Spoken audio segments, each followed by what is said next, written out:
الحمد للہ وکفیٰ والصلاة والسلام علی عبادہ الذین اصطفیٰ خصوصاً علی افضلہم وخاتم النبیین محمد الامین وعلی آلہ وصحبہ اجمعین اما بعد فقد قال اللہ تبارک وتعالی کما ورد فی سورة البقرہ اعوذ باللہ من الشیطان الرجیم بسم اللہ الرحمن الرحیم ان الذين آمنوا والذين هادوا والنصارى والصابئين من آمن بالله واليوم الآخر وعمل صالحا فلهم أجرهم عند ربهم من آمن بالله واليوم الآخر وعمل صالحا فلهم أجرهم عند ربهم ولا خوف عليهم ولا هم يحزنون إلى قوله تعالى ثم قست قلوبكم من بعد ذلك فهي كالحجارة أو أشد قسوة وإن من الحجارة لما يتفجر منه الأنهار وإن منها لما يشقق فيخرج منه الماء وإن منها لما يهبط من خشية الله وما الله بغافل عما تعملون صدق الله العظيم رب اشرح لي صدري ويسر لي امري واحلل عقدة من لساني يفقهوا قولي اللهم ربنا الهمنا رشدنا واعذنا من شرور انفسنا اللهم ارنا الحق حقا وارزقنا اتباعه وارنا الباطل باطلا وارزقنا اجتنابه اللهم وفقنا لما تحب وترضى آمین یا رب العالمین۔ ہم نے سورہ بقرہ کے 8ویں رکوع کے مطالعے کا آغاز پچھلے ہفتے کر دیا تھا، لیکن آپ کو یاد ہوگا کہ ہمارا پورا وقت 8ویں رکوع کی پہلی آیت ہی کے مطالعے میں صرف ہوا اور اس پر بھی بحث مکمل نہیں ہو سکی تھی۔ لیکن چونکہ ہمارے سلسلہ درس میں اکثر و بیشتر کچھ نہ کچھ سامعین نئے ہوتے ہیں، تو تھوڑی سی تمہیدی بات جو ہے وہ کہنی ناگزیر ہے۔ سورہ بقرہ میں جو 10 رکوع ہیں کہ جن میں براہ راست خطاب ہے بنی اسرائیل سے، 5ویں رکوع سے یہ شروع ہوتا ہے سلسلہ، اور ویسے تو 15ویں رکوع کے آغاز میں ختم ہوتا ہے، تو 10 رکوعوں سے بھی 2 آیتیں زیادہ ہیں۔ 15ویں رکوع کی بھی 2 آیتیں جو ہے اس سلسلہ کلام میں شامل ہیں، لیکن عرف عام میں یہی کہا جائے گا کہ 10 رکوع ہیں اس سورہ مبارکہ کے، اور آپ کو معلوم ہے کہ کل رکوع 40 ہیں، تو گویا کہ 1/4 جو ہے سورہ مبارکہ، سورہ بقرہ کا 1/4 حصہ بنی اسرائیل سے براہ راست خطاب پر مشتمل ہے۔ اس میں اولین تقسیم یہ ذہن میں رکھیے، جو بار بار میں عرض کر چکا ہوں، کہ پہلا رکوع جو 7 آیات پر مشتمل ہے وہ دعوت کا رکوع ہے۔ بنی اسرائیل کو محمد الرسول اللہ صلی اللہ علیہ وسلم اور قرآن حکیم پر ایمان کی دعوت دی گئی۔ یہ رکوع اس اعتبار سے بہت اہم ہے کہ آئندہ بھی، اب ظاہر بات ہے کہ نبی تو کوئی آنے والے نہیں ہیں، مسلمانوں میں بھی جب کوئی تجدیدی کوئی کوشش ہوگی، مسلمانوں میں پھر کوئی اللہ کے فضل و کرم سے اصلاح حال کے لیے کوئی جد و جہد ہوگی، اس لیے کہ ظاہر بات ہے کہ زوال آیا ہے اور زوال آتا رہا ہے۔ اسی لیے سلسلہ مجددین کی خبر دی تھی نبی اکرم صلی اللہ علیہ وسلم نے۔ سنن ابی داؤد کی یہ مشہور روایت ہے کہ ان اللہ یبعث فی ہذہ الامۃ علی راس کل 100 عام من یجدد لہا دینہا۔ ختم نبوت سے جو خلا پیدا ہوا ہے اس کو اللہ تعالیٰ نے 3 چیزوں سے پر کیا ہے۔ پہلی بات یہ کہ قرآن کے متن کی حفاظت کا ذمہ لے لیا، اس میں کوئی تحریف نہیں ہو سکتی۔ انا نحن نزلنا الذکر وانا لہ لحافظون۔ دوسرے یہ کہ مجددین امت کا ایک سلسلہ، ہر صدی میں ایسے لوگ اٹھتے رہیں گے کہ دین کی تعلیمات پر جو بھی کوئی گرد و غبار دائیں بائیں سے ادھر ادھر سے آ کر جو اثرات ہوں گے ان کو ہٹا کر صاف کر کے جو دین کی اصل شکل ہے اسے دوبارہ دنیا کے سامنے پیش کر دیں گے۔ یہ مجدد ہے، تجدید، تازہ کر دینا، نیا کر دینا۔ اور تیسری ضمانت اللہ نے یہ دی ہے، حضور کی ایک حدیث اس میں بھی وارد ہوئی ہے کہ لا تزال فی امتی طائفۃ قائمین علی الحق، میری امت میں ایک جماعت ہمیشہ حق پر قائم رہے گی۔ نہیں ہوگا کہ دنیا حق سے بالکل خالی ہو جائے، وہ جماعت مختصر ہو، تھوڑی ہو، لیکن بہرحال ایک جماعت ہمیشہ حق پر ضرور قائم رہے گی۔ یہ تین چیزیں ہیں کہ جن سے اللہ تعالیٰ نے ختم نبوت سے، یعنی بعثت انبیاء کا سلسلہ جو ختم ہوا حضور صلی اللہ علیہ وسلم کی ذات مبارکہ پر، تو اس سے جو خلا پیدا ہوا ہے اس خلا کو ان تین باتوں سے پر کیا ہے۔ اب ظاہر بات ہے جو بھی مجددین امت آئیں گے یا آتے رہے ہیں ان کا سابقہ ہوتا تھا مسلمانوں ہی سے، لیکن وہ مسلمان جو دین کی اصل روح سے بے خبر ہو گئے، بدعات میں مبتلا ہو گئے، توہمات میں مبتلا ہو گئے، دین پر صحیح جو روح ہے دین کی وہ ان پر واضح نہ رہی۔ اب ظاہر بات ہے کہ ان سے جب خطاب کریں گے وہ مجددین امت یا کرتے رہے ہیں تو اس کے لیے بھی اصول وہی ہوں گے کہ جو اس رکوع، پانچواں رکوع سورہ بقرہ کا جو ہے اس کی جو 7 آیات ہیں، یہ اصل میں گویا کہ اس اعتبار سے بمنزلہ فاتحہ ہے۔ جیسے سورہ فاتحہ کی 7 آیات ہیں، اسی طرح خطاب بنی اسرائیل کے ضمن میں بمنزلہ سورہ فاتحہ 5ویں رکوع کی 7 آیات ہیں۔ ریلائز کریں گے تو گویا کہ انہی میں یہ ہدایت مضمر ہے کہ جب بھی مسلمانوں میں کوئی تجدیدی کوشش ہو، مسلمانوں کو پھر دین کی اصل تعلیمات کی طرف رجوع کرنے کی دعوت دی جائے تو اس دعوت کا انداز کیا ہوگا؟ وہ قرآن مجید میں اسی سورہ بقرہ کے 5ویں رکوع کی 7 آیات سے اس کا استنباط کیا جائے گا۔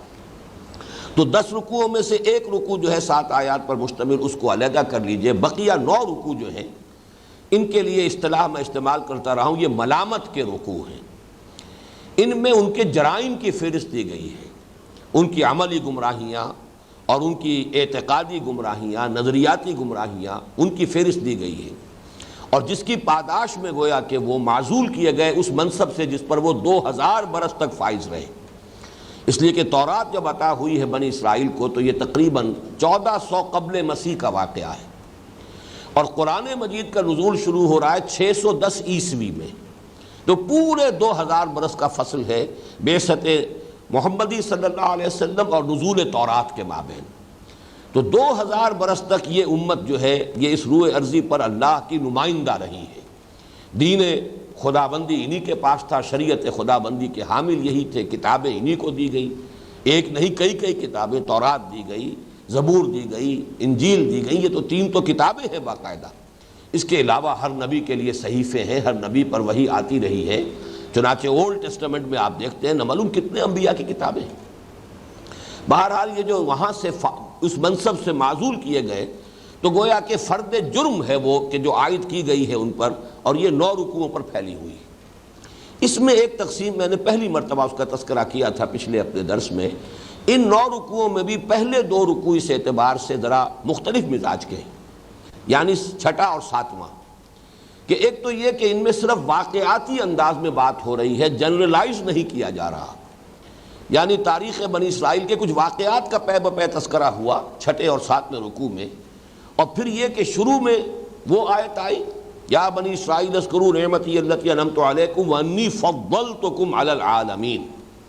اور 7ویں رکوع میں اختتام ہوا وضربت علیہم الذلۃ والمسکنۃ وباؤوا بغضب من اللہ۔ تو معلوم ہوا کہ پورا مضمون ایک اعتبار سے جس کو ہم کہیں گے فرد جرم، یہ گویا کہ ان 2 رکوعوں میں مکمل ہو چکی ہے، ایک بحث جو ہے تکمیل کو پہنچ چکی ہے۔ اب جو ہم نے 8ویں رکوع سے مطالعہ شروع کیا ہے تو اس سے لے کے آخر تک ایک بات کو نوٹ کیجئے، میں نے پچھلی مرتبہ بھی تذکرہ کیا تھا کہ اس میں آپ کو تھوڑے تھوڑے وقفے کے بعد بنی اسرائیل پر جو بھی الزامات قرآن مجید عائد کر رہا ہے ان کا تذکرہ کرنے کے بعد پھر جنرلائز کیا جاتا ہے۔ ایسی عظیم آیات آتی ہیں کہ جو گویا کہ ابدی ہدایت کی حامل ہے، اور یہ اصل میں پیشگی ہدایت کہہ لیجئے، تنبیہ کہہ لیجئے امت مسلمہ کے لیے کہ دیکھو جس مقام پر آج تم فائز کیے جا رہے ہو، تم سے پہلے 2000 برس تک بنی اسرائیل اسی منصب پر فائز رہے، ان میں یہ خرابیاں آئیں، تو دیکھو کہیں ایسا نہ ہو کہ تم بھی انہی نقش قدم پر چلو اور وہی خرابیاں تمہارے اندر پیدا ہو جائیں۔ اس اعتبار سے یہ اگرچہ ویسے تو یہ کہ روح سخن بنی اسرائیل کی طرف ہے، خطاب بنی اسرائیل سے ہے، لیکن میرے نزدیک اس کا اہم تر حصہ یہ ہے، اس کا مطالعہ کرتے ہوئے بقیہ جو 7 رکوع ہیں جو اب چل رہے ہیں، 8ویں رکوع سے لے کر اور 14ویں کے اختتام بلکہ 15ویں کے شروع تک، اس میں ہمیں اصل میں تو آئینہ دکھایا جا رہا ہے امت مسلمہ کے بھی آنے والی جو بھی ان میں گمراہیاں جو ہیں آنے والی ہوں گی، عملی اور اعتقادی اور نظریاتی اور علمی اور فکری، ان سب کی پیشگی تصویر دکھائی جا رہی ہے کہ یہ آئینہ ہے، اسی میں تم دیکھ سکتے ہو کہ وہی ساری خرابیاں تمہارے اندر بھی پیدا ہو گئیں کہ جو بنی اسرائیل میں پیدا ہوئی تھی۔ اس حوالے سے اس حصے کو پڑھتے ہوئے یہ خیال نہیں ہونا چاہیے کہ یہ صرف کوئی پچھلی داستانیں ہیں، اساطیر الاولین ہیں، یہ صرف یہود سے گفتگو ہو رہی ہے۔ یہ گفتگو اصل میں گفتہ آیت در حدیث دیگراں، خوشتراں باشد کے سر دل براں گفتہ آیت در حدیث دیگراں، اصل میں یہ گویا کہ گفتگو ہم سے ہو رہی ہے ان کے حوالے سے کہ ان کے ہاں یہ خرابیاں اس طور سے پیدا ہوئیں، مبادا اے مسلمانوں تم بھی انہی گمراہیوں میں مبتلا ہو جاؤ۔ اب یہ میں نے پچھلی مرتبہ بھی لفظ استعمال کیا تھا آئرنی آف فیٹ۔ اب یہ سمجھیے کہ ستم ظریفی ہے حالات کی کہ بعین ہی وہی ساری خرابیاں مسلمانوں میں پیدا ہوئی ہیں۔ ان آیات کا مطالعہ کرتے ہوئے ہم خود اگر دروں بینی سے کام لیں گے اور اپنے حالات پر اگر ناقدانہ نگاہ ڈالیں گے تو معلوم ہوگا بعین ہی اسی نقش قدم پر ہم چلے ہیں۔ اسی لیے میں نے وہ حدیث بھی آپ کو سنائی تھی، یہ حدیث کے جو متفق علیہ ہے سند کے اعتبار سے جو سب سے اونچا درجہ ہو سکتا ہے احادیث نبویہ کا، اسی درجے کی یہ حدیث بھی ہے کہ بخاری اور مسلم دونوں میں موجود ہے۔ ان ابی سعید الخدری رضی اللہ عنہ ان رسول اللہ صلی اللہ علیہ وسلم قال لتتبعن سنن من کان من قبلکم شبرا بشبر وذراعا بذراع حتی لو دخلوا جحر ضب لتبعتموہم قلنا یا رسول اللہ الیہود والنصارى قال فمن۔ حضرت ابو سعید خدری فرماتے ہیں رضی اللہ تعالی عنہ کہ حضور نے ارشاد فرمایا مسلمانوں تم بھی لازماً جو تم سے پہلے لوگ گزرے ہیں انہی کے نقش قدم پر چلو گے، بالشت کے ساتھ بالشت اور ہاتھ کے ساتھ ہاتھ، یہ گویا کہ محاورہ ہے کہ بعین ہی ان کے نقش قدم پر چلو گے۔ ان کا کوئی قدم بالشت بھر تھا تو تم بھی بالشت بھر قدم بڑھاؤ گے، اور کوئی ہاتھ بھر چھلانگ لگائی ہے انہوں نے تو تم بھی لگاؤ گے۔ حتی لو دخلوا جحر ضب، یہاں تک کہ اگر وہ گوہ کے بل میں داخل ہوئے تھے لتبعتموہم تو تم بھی ان کی پیروی کرو گے، تم بھی گوہ کے بل میں ضرور داخل۔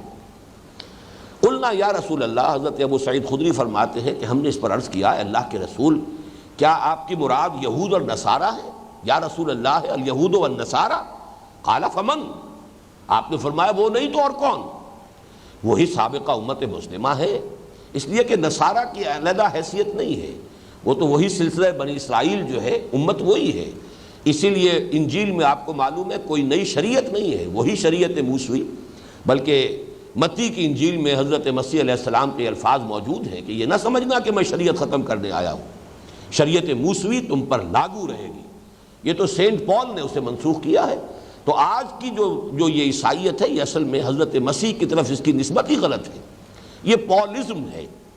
سینٹ پال کا مذہب ہے کہ جس کو آج کے عیسائی اختیار کیے ہوئے ہیں، نام اس کا کرسچینٹی ہے، ورنہ حضرت مسیح علیہ السلام نے جو تعلیمات دی تھی ان میں سے متعدد جو بنیادی باتیں انہیں تبدیل کر دیا سینٹ پال نے۔ بہرحال اس ضمن میں جو اہم ترین آیت ہے وہ پہلی ہے جس پر کہ ہم گفتگو کر چکے ہیں، اس کے بارے میں میں زیادہ دہراؤں گا نہیں۔ یہ کون سی گمراہی ہے جو اس آیت کے ذریعے سے جس کا ازالہ کیا جا رہا ہے؟ ہمیشہ مسلمان امتوں میں جو ایک گمراہی پیدا ہوئی وہ یہ ہے کہ چونکہ ہم اس امت میں شامل ہیں لہذا محض شمولیت اور اس نسبت کی وجہ سے ہم تو بخشے بخشا ہیں، یا ہمارے ساتھ تو کوئی پریفرنشل ٹریٹمنٹ ہوگا، استثنائی معاملہ ہوگا، تو کسی گروہی نسبت کے ساتھ نجات کو وابستہ کر لینا یہ وہ گمراہی ہے، مشترک گمراہی جو تمام مسلمان امتوں میں پیدا ہوئی۔ تمام انبیاء اور تمام رسولوں کے پیروان جو ہیں ان کے اندر یہ خرابی پیدا ہوئی کہ چونکہ ہمارا تعلق ان سے ہے، ہم ان کے ساتھ منسلک ہیں، ان کے نام سے جو ہے وہ ہماری جو ہے امت ہے اور ہم ان سے وابستہ ہیں، لہذا ہم بخشے بخشا ہیں۔ تو اس آیت کا اصل مفہوم یہی تھا کہ جس کو کچھ لوگوں نے محض اس وجہ سے کہ اس میں صراحت کے ساتھ ایمان بالرسالت کا ذکر نہیں ہے، صرف ایمان باللہ اور ایمان بالآخرہ کا ذکر ہے، تو اس سے کچھ لوگوں نے وہ بحثیں نکال لی کہ نجات کے لیے ضروری نہیں ہے کہ سب لوگ محمد پر ایمان لائیں صلی اللہ علیہ وسلم، لوگ اپنے اپنے نبیوں پر ایمان رکھیں اور نیک عمل کرتے رہیں تو گویا کہ اس سے نجات ہو جائے گی۔ یہ بالکل ایک غلط مفہوم ہے جو اس سے اخذ کیا گیا، اور اس کے بارے میں تفصیل سے بحث میں کر چکا ہوں۔ اس آیت کے ضمن میں صرف جو ایک بات رہ گئی تھی کہ اس میں ان الذین آمنوا اس سے تو مراد ہے کون؟ وہ لوگ جو اسلام لائے۔ میں نے وضاحت کر دی تھی کہ اس سے مراد در حقیقت ایمان حقیقی نہیں ہے، جو لوگ بھی مسلمانوں میں شامل ہو گئے، ان الذین آمنوا والذین ہادوا، اس پر بھی بحث میں کر چکا ہوں، اور جو یہودی ہوئے۔ وجہ تسمیہ کیا ہے یہود کا، اس پر بھی گفتگو ہو چکی ہے۔ والنصارہ اور نصارہ، ان کا وجہ تسمیہ جو ہے اس پر بھی پچھلی مرتبہ گفتگو ہو چکی ہے۔ صرف رہ گیا تھا تذکرہ والسابعین، یہ سابی کون ہیں؟ اس کے بارے میں اصل میں چونکہ ہمارے ہاں جو تفسیری اقوال ہیں وہ بے شمار ہیں اور بہت اختلاف ہے۔ اب چونکہ اس نام سے کوئی فرقہ، کوئی گروہ، کوئی امت، کوئی قوم دنیا میں موجود نہیں ہے، اس حوالے سے بھی اس کے بارے میں اگر اختلاف رائے ہے تو وہ بات سمجھ میں آنے والی ہے۔ لیکن اس کے بارے میں ایک بات تو یقینی ہے، اور وہ یقینی بات یہ کہ یہ یقیناً یہ بھی اہل کتاب میں سے تھے، اس لیے کہ یہاں تذکرہ جو ہو رہا ہے نصارہ کا، یہود کا، تو وہ ان لوگوں کا ہو رہا ہے کہ جو اللہ کے رسولوں سے اپنے آپ کو منسوب کرنے والی امتیں تھیں۔ حضرت موسیٰ کی امت یہود، حضرت عیسیٰ کی طرف منسوب کرنے والے نصارہ۔ تو جب اس فہرست میں سابعین کا تذکرہ ہوا ہے تو یقیناً یہ بھی کسی نبی کی امت ہے، اہل کتاب ہیں۔ تو میرے نزدیک عقلی طور پر بھی ثابت ہوتا ہے کہ یہ سابعین جو ہیں یہ اہل کتاب ہیں۔ ویسے یہ کہ میں نے جب مطالعہ کیا ہے اس مرتبہ زیادہ تفصیل سے تو مجھے محسوس ہوا کہ اس پر تو تقریباً اجماع کا درجہ ہے۔ چنانچہ حضرت عمر رضی اللہ تعالیٰ عنہ کا قول بھی یہی ہے۔ حضرت عبداللہ ابن عباس حبر الامہ کہ جو تفسیر کے ضمن میں یوں سمجھیے کہ سب سے بڑا مرجع ہے، اس لیے کہ تفسیری روایات اکثر و بیشتر وہی ہیں کہ جو حضرت عبداللہ ابن عباس رضی اللہ تعالیٰ عنہما سے مروی ہیں۔ ان کے جو تابعین میں سے 4-5 شاگرد ہیں، حضرت مجاہد، حضرت اکرمہ، حضرت قتادہ، یہ سب لوگ وہ ہیں کہ جو شاگرد ہیں حضرت عبداللہ ابن عباس کے رضی اللہ تعالیٰ عنہما۔ ان کی رائے بھی یہ ہے کہ یہ اہل کتاب میں سے تھے۔ پھر یہ کہ متعدد تابعین کی رائے یہی ہے کہ یہ اہل کتاب ہیں، اور امام ابو حنیفہ رحمۃ اللہ علیہ کا یہی فتویٰ ہے کہ یہ اہل کتاب ہیں۔ ان کا ذبیحہ جائز ہے، جیسے کہ یہود اور نصارہ کا ذبیحہ سورہ مائدہ کی صریح آیت کی روح سے جائز ہے۔ اسی طرح ان کی خواتین سے مسلمانوں کے لیے نکاح کرنا جائز ہے، جیسے کہ یہود اور نصارہ کی خواتین سے نکاح کرنا جائز ہے۔ اور یہ لوگ جو ہے اب دو رائے ملتی ہیں۔ ایک تو یہ کہ یہ اپنے آپ کو حضرت یحییٰ علیہ السلام کی امت کہتے تھے، جو اب نہیں رہے دنیا میں۔ یہ موجود تھے نزول قرآن کے وقت، ان کا کچھ لوگ جو ہے موجود تھے شام اور عراق کی سرحد کے اوپر، یہ لوگ آباد تھے، کچھ شام کے علاقے میں، کچھ عراق کے علاقے میں، اور یہ لوگ کہتے تھے کہ ہم حضرت یحییٰ کی امت میں سے ہیں۔ لیکن میرے نزدیک دوسرا قول زیادہ راجح ہے، اور وہ یہ ہے کہ یہ حضرت ابراہیم علیہ السلام سے براہ راست اپنے آپ کو منسوب کرتے تھے۔ مجھے یہ بات اس لیے زیادہ قرین قیاس معلوم ہو رہی ہے کہ اس آیت میں جو تذکرہ ہے ان الذین آمنوا، یہ وہ ہیں جو محمد الرسول اللہ صلی اللہ علیہ وسلم پر ایمان لانے والے ہیں۔ والذین ہادوا، یہ وہ ہیں کہ جو حضرت موسیٰ علیہ السلام کی طرف اپنے آپ کو منسوب کر رہے ہیں۔ والنصارى، یہ وہ ہیں جو حضرت عیسیٰ کے ساتھ اپنے آپ کو منسوب کر رہے ہیں۔ اب اس میں جو اولو العزم من الرسل ہیں، ان میں چونکہ اسی علاقے میں خود حضرت ابراہیم علیہ السلام رہے ہیں، تو حضرت ابراہیم علیہ السلام کے ساتھ بھی تو کچھ لوگ ہوں گے کہ جو حضرت ابراہیم سے تو اپنے آپ کو منسوب کرتے رہے، لیکن یہ کہ وہ کسی اور دوسرے رسول پر ایمان نہیں لائے۔ چنانچہ آپ کو معلوم ہے کہ حضرت ابراہیم کی ایک نسل وہ ہے جو حضرت اسماعیل سے چلی ہے، جو حجاز میں آباد ہوئی۔ اس نسل میں 2500 برس تک کوئی نبی، کوئی رسول نہیں آئے، لہذا یہ اپنے آپ کو کہتے تھے کہ ہم حنیفی ہیں، حضرت ابراہیم ہی کے ہم نقش قدم پر ہیں۔ لیکن ظاہر ہے نہ کوئی ان کے پاس کوئی شریعت تھی، نہ کوئی کتاب تھی، نہ کوئی صحیفے تھے، کچھ بھی نہیں تھا، اور وہ بدترین شرک میں مبتلا ہو چکے تھے۔ انہی میں پھر اللہ تعالیٰ کی رحمت جوش میں آئی اور حضور صلی اللہ علیہ وسلم کی بعثت ہوئی۔ تو 2500 برس تک وہاں کوئی نبی نہیں، کوئی رسول نہیں۔ دوسری شاخ ہے اصل میں کہ جس میں نبوت اور رسالت کا سلسلہ تسلسل کے ساتھ جاری رہا۔ حضرت اسحاق کے بیٹے حضرت یعقوب، حضرت یعقوب کے بیٹے حضرت یوسف اور حضرت موسیٰ کے مابین معلوم ہوتا ہے کہ یہ سلسلہ منقطع رہا ہے، کوئی نبی اس نسل میں بھی مبعوث نہیں ہوا۔ لیکن پھر حضرت موسیٰ علیہ السلام سے جو سلسلہ شروع ہوا ہے تو وہ تار ٹوٹا ہی نہیں حضرت عیسیٰ علیہ السلام تک۔ یہ 1400 برس تاریخ انسانی میں بڑے عجیب ہیں کہ 1400 برس تک سلسلہ نبوت کا تار منقطع ہوا ہی نہیں۔ جیسے کہ حضور کی حدیث ہے بہت مشہور، بخاری شریف کی روایت ہے، کانت بنو اسرائیل تسوسہم الانبیاء کلما ہلک نبی خلفہ نبی۔ بنی اسرائیل کی سیاست اور جو انتظامی معاملات ہوتے تھے وہ انبیاء کے ہاتھ میں ہوتے تھے، اور جب بھی کسی نبی کا انتقال ہوتا تھا اس کا جانشین نبی ہوتا تھا۔ تو حضرت موسیٰ سے لے کر حضرت عیسیٰ تک، بلکہ عجیب بات یہ ہے کہ اس نقطۂ آغاز میں بھی دو نبی موجود ہیں، موسیٰ کے ساتھ ہارون بھی ہیں علیہ الصلوۃ والسلام، اور جب وہ آ کر سلسلہ ختم ہوا تب بھی دو موجود ہیں، حضرت عیسیٰ کے ساتھ بھی حضرت یحییٰ موجود ہیں علیہ الصلوۃ والسلام۔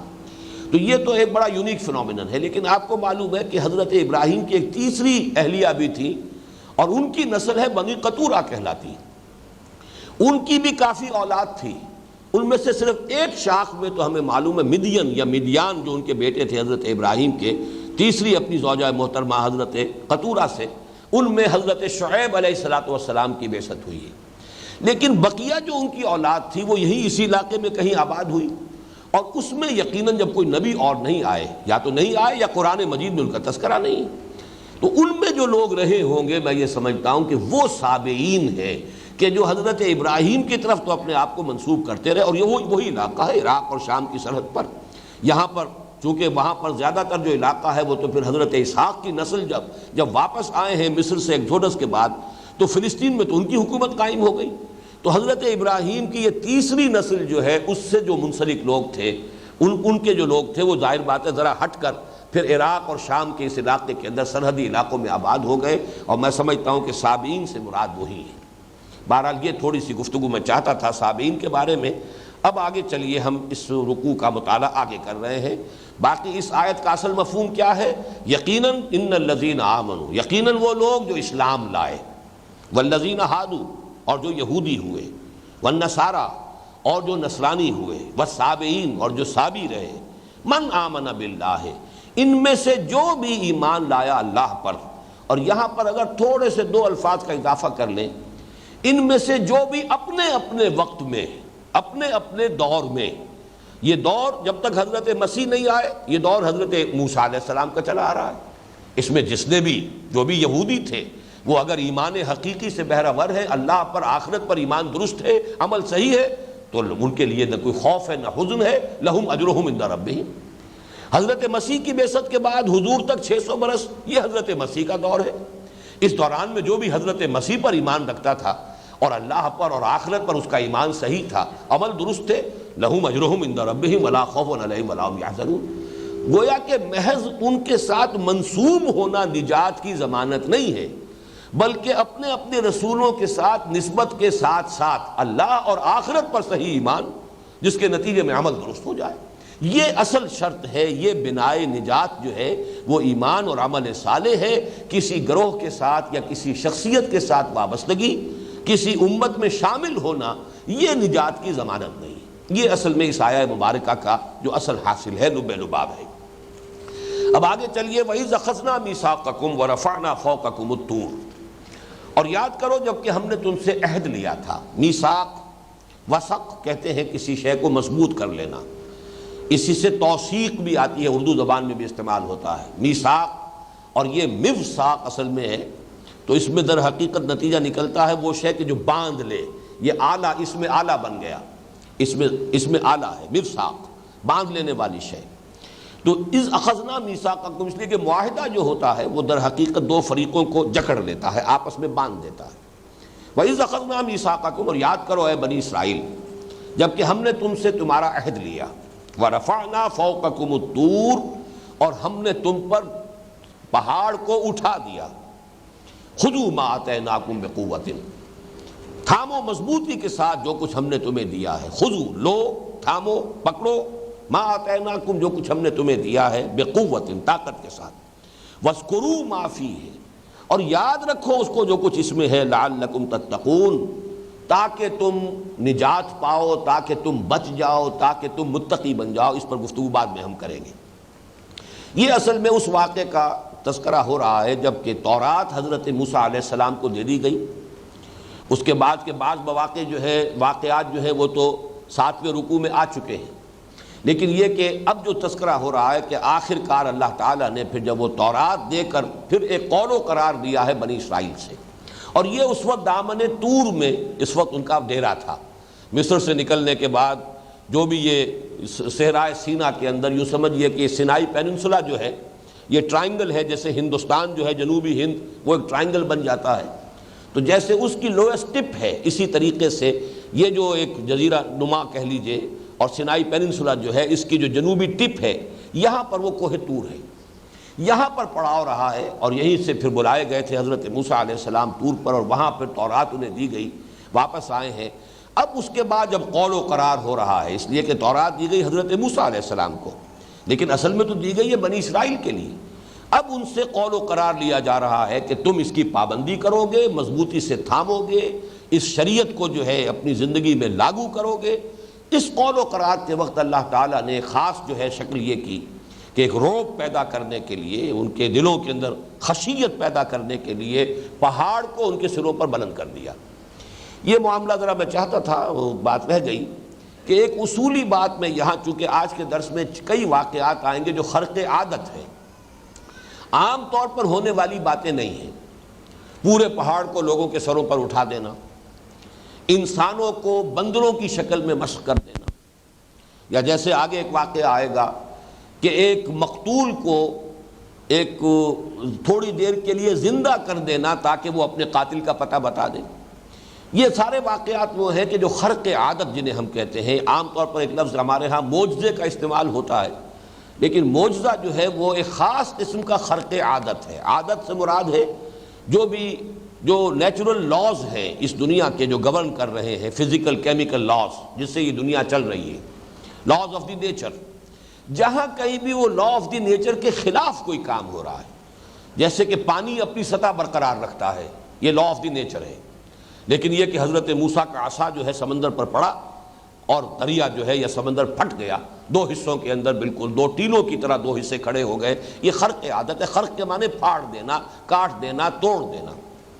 اخرقتھا لتغرق اہلھا، حضرت موسیٰ علیہ السلام کا جو واقعہ ہوا تھا حضرت خضر کے ساتھ، تو انہیں جب کشتی کو حضرت خضر نے کشتی کا ایک تختہ توڑ دیا تھا، تو وہاں وہ لفظ آتا ہے خرقتھا لتغرق اہلھا، آپ نے کشتی کا جو ایک تختہ توڑ دیا۔ کیا چاہتے ہیں آپ چاہتے ہیں کہ اس کشتی میں جو لوگ سوار ہیں انہیں غرق کر دیں؟ تو خرق کہتے ہیں پھاڑ دینا، توڑ دینا، اور خرق عادت یعنی جو لاز آف دی نیچر ہیں انہیں پھاڑ دینا، توڑ دینا۔ عام عادی قانون کے برعکس کوئی شے ظہور میں آئے گی، اسے خرق عادت کہیں گے۔ وہ خرق عادت جب کبھی نبی کے ہاتھ سے ہوتا ہے اور دعوے کے ساتھ ہوتا ہے، اسے معجزہ کہتے ہیں۔ معجزہ بنا ہے اعجاز سے، کسی کو عاجز کر دینا، عاجز کر دینا، بے بس کر دینا۔ معجزہ وہ چیز ہے جو مخالفین کو بے بس کرنے کے لیے اللہ تعالیٰ کی طرف سے خرق عادت کسی نبی کے ذریعے سے ظاہر ہوتا تھا۔ جیسے کہ حضرت صالح علیہ السلام کی قوم نے مطالبہ کیا تھا کہ ہم مان لیں گے آپ کو کہ آپ اللہ کے رسول ہیں اگر ہماری نگاہوں کے سامنے ابھی سامنے چٹان میں سے ایک گابھن اونٹنی برآمد ہو جائے، یہ ہمارا مطالبہ ہے، یہ معجزہ آپ دکھا دیجیے۔ یہ گویا کہ یہ ایک نشانی انہوں نے طلب کی، اللہ تعالیٰ نے ان کی بات مان لی اور وہ گابھن اونٹنی جو ہے برآمد ہو گئی۔ اب گویا کہ وہ عاجز آ گئے، اب ان کے پاس کوئی اب دلیل نہیں تھی، کوئی بہانہ نہیں تھا کہ حضرت صالح کی دعوت کو وہ رد کر سکے۔ تو معجزہ وہ خرق عادت ہے جو کوئی نبی یا رسول دعوے کے ساتھ دکھاتا ہے۔ عام خرق عادت